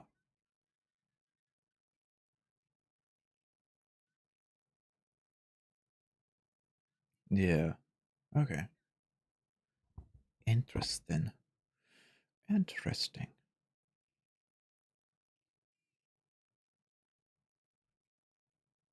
The Stalker games are very interesting. So you're part of a military force, and it's you. Oh. Hmm. Oh. That makes a lot more sense. Yeah. A lot more sense.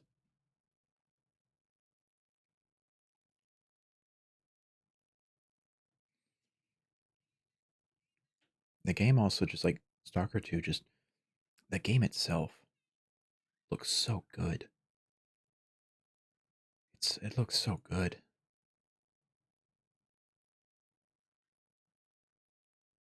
And just that alone makes me excited.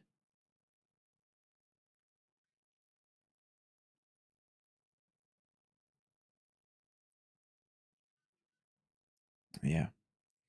Stalker 2 looks very good. It's very anticipated.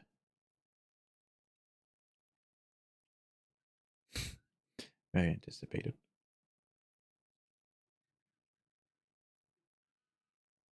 I think.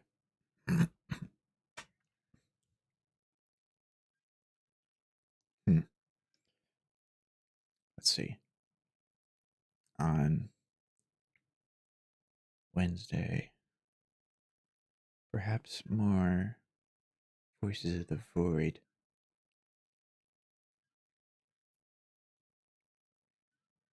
Although we could do voices. Could do a small game first, then voices. Could do that.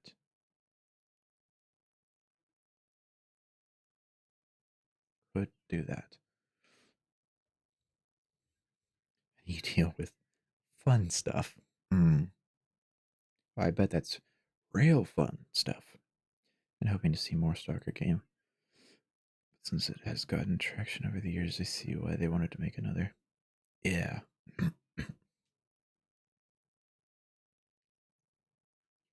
Yeah. No, I've definitely seen a lot more talk about the Stalker franchise in recent years. I mean, heck, that's how I found out about it was in the last year or so. Or 2 years, I guess.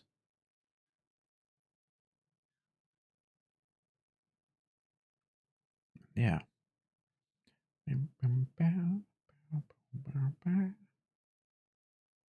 Yeah.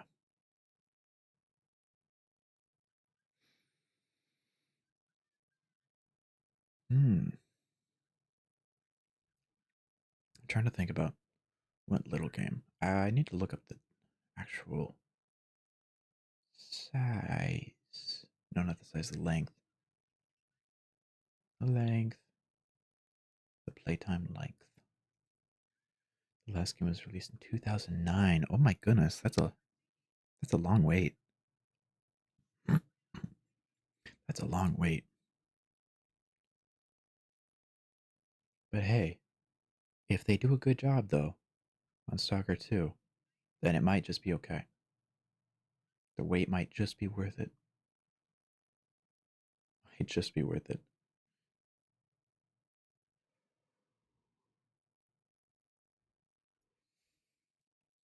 But I guess we'll have to wait until like reviews and stuff come out. Until people actually get playtime with it.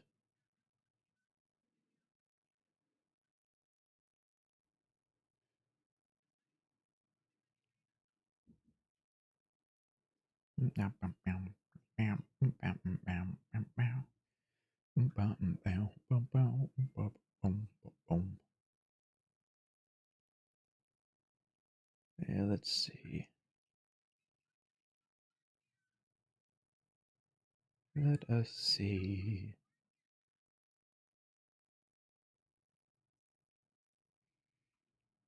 Yeah, but not Fauna games that do a whole. Oh, yeah. Wait, is Stalker 2 gonna have a season pass?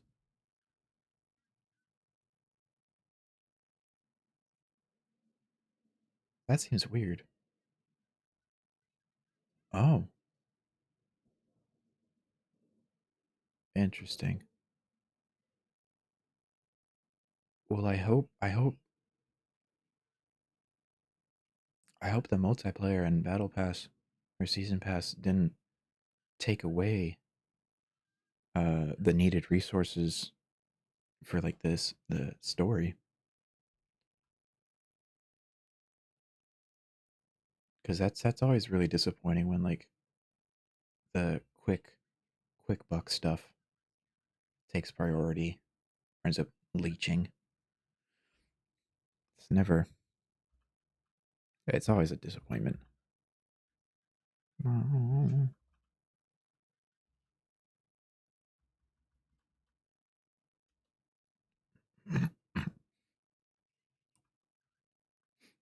Oh, okay. Okay, that one's not long.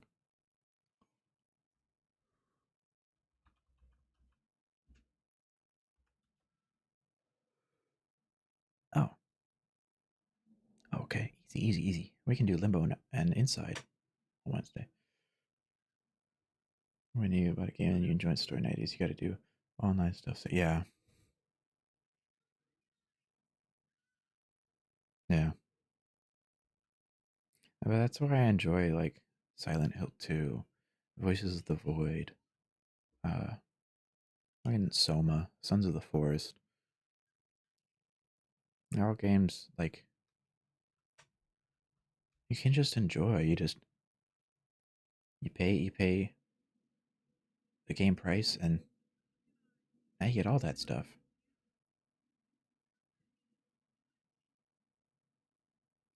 Let's see co-op mode for Voices of the Void, but I see why it won't be added. Yeah.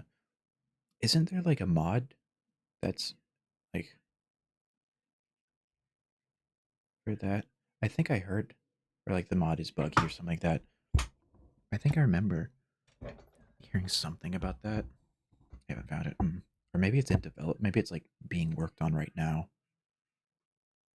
I think that'd be cool though. That'd be really cool. And also, it does make sense why like it won't be added. It's also like a lot more work for the dev. It's one thing when like you're either focusing on like almost purely like the multiplayer aspect, like Lethal Company, or the solo aspect, like Voices of the Void. It's another thing. You need so many. You need more people to do like both.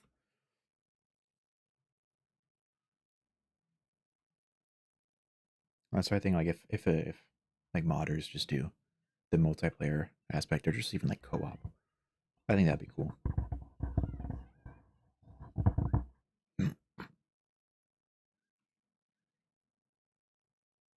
That'd be cool. I feel like we'll see the mod for it sooner than later. Okay. Just a month ago. Oh, okay. So it does seem like it's relatively new, or it's like it's probably in like it's I wouldn't try it now. I want to experience the game on myself and like also give both the dev and modders more time to polish out kinks.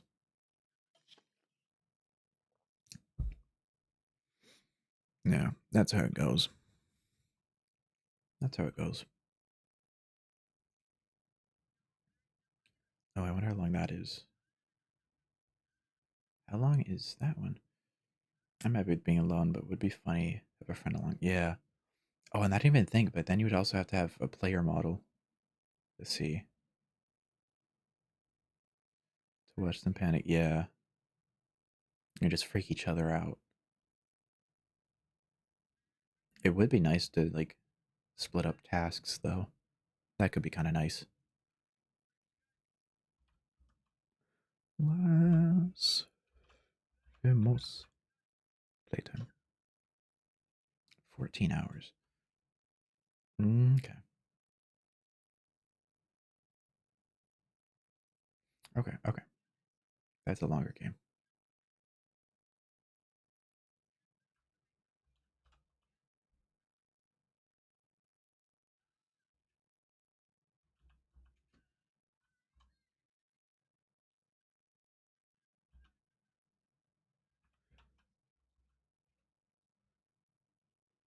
Oh, really?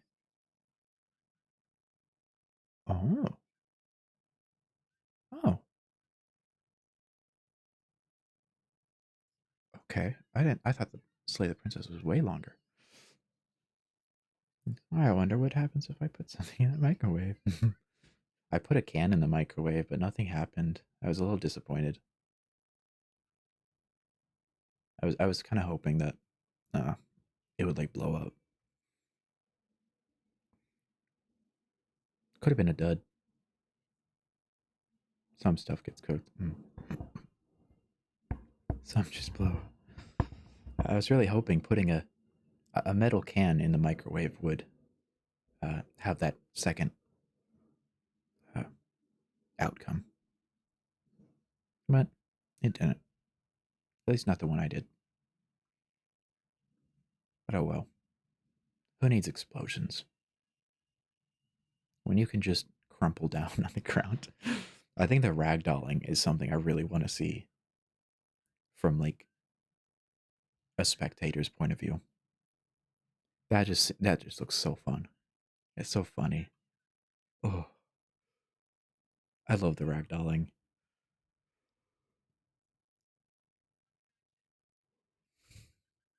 Yeah, the ragdolling's nice. You're on the bottom of the hill when you see your friend just ragdoll. Yeah, or just ragdoll completely right over you, just wow, crash into the side of something. Yeah,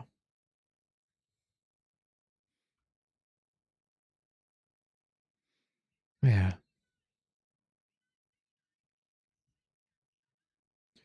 I'm okay. I'm all right. As long as the physics damage is turned off. Otherwise, they'll definitely be dead. Like that's not even a question.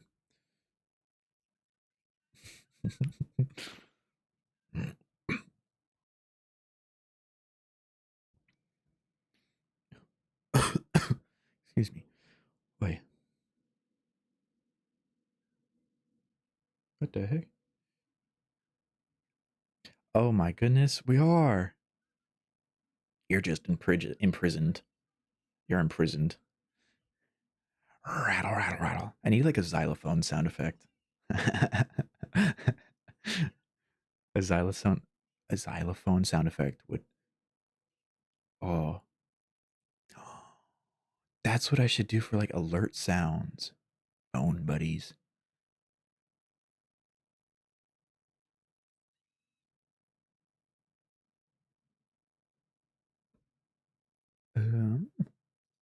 What the heck?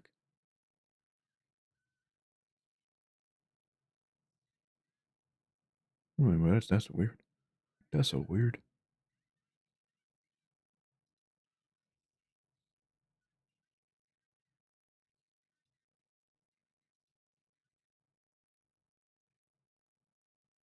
That's weird. Yeah, bone buddies, bone buddies. Helldivers 2 is funny.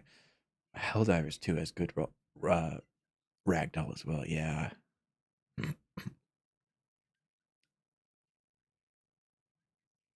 That game has some really funny moments. Oh man, I need to play it again.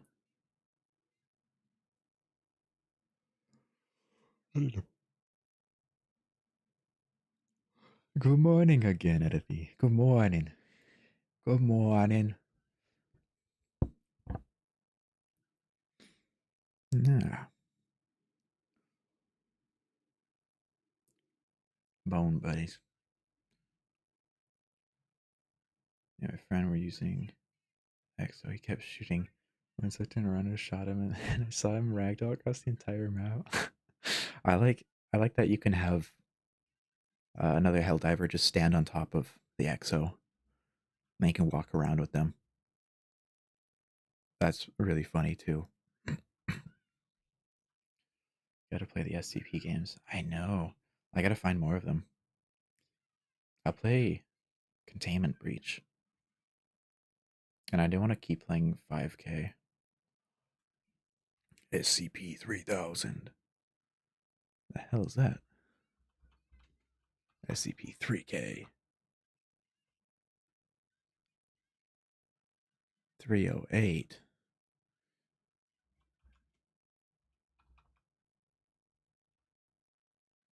The Infinite IKEA. Oh, the ultimate game. Yeah, yeah.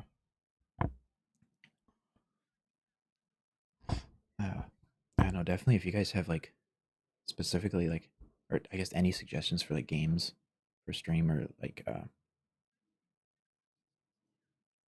SCP suggestions or like story suggestions on the Discord, there's a whole channel, a whole category for putting down suggestions. Wink, wink, nudge, nudge.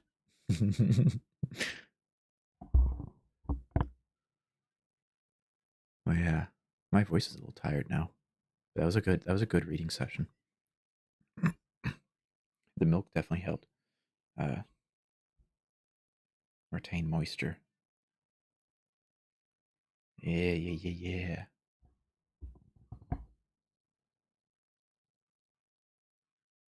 And don't ever worry about like, oh darn, I didn't get it in this week. I don't plan to stop these anytime soon. Let's go.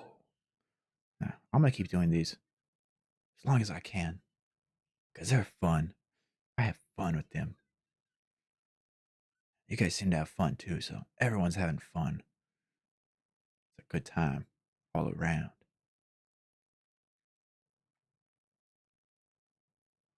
Yeah, yeah.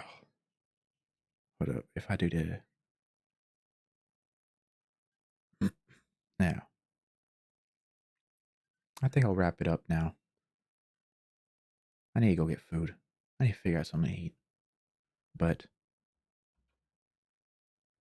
yeah, it was fun helping you out. Yeah, I appreciate that. I'm glad you're here to listen today. Then, yeah, I got all my socials are linked there. You're welcome for the stream. Yeah. Thank you, everyone, for tuning in, choosing me to spend your time with. I appreciate it a lot. Thank you all. Hope you all have a great day, great afternoon, great morning, great night, whatever it may be. I'll catch you guys around. I'll be back on Wednesday. You take care as well. I'll be back on Wednesday, 3 p.m. PST. We'll be playing a short game. I mean, we'll be playing what's supposed to be a short game. Games with me never end up actually being short, and it's kind of a problem. Well, yeah, I'll catch y'all later. You guys have fun. You all better have fun, okay? More content. Ah! Yeah, I got some stuff up on YouTube. I'm gonna edit more stuff. I have more Fears to Fathom videos to put up, and then Silent Hill 2. But yeah, I'll catch you guys later.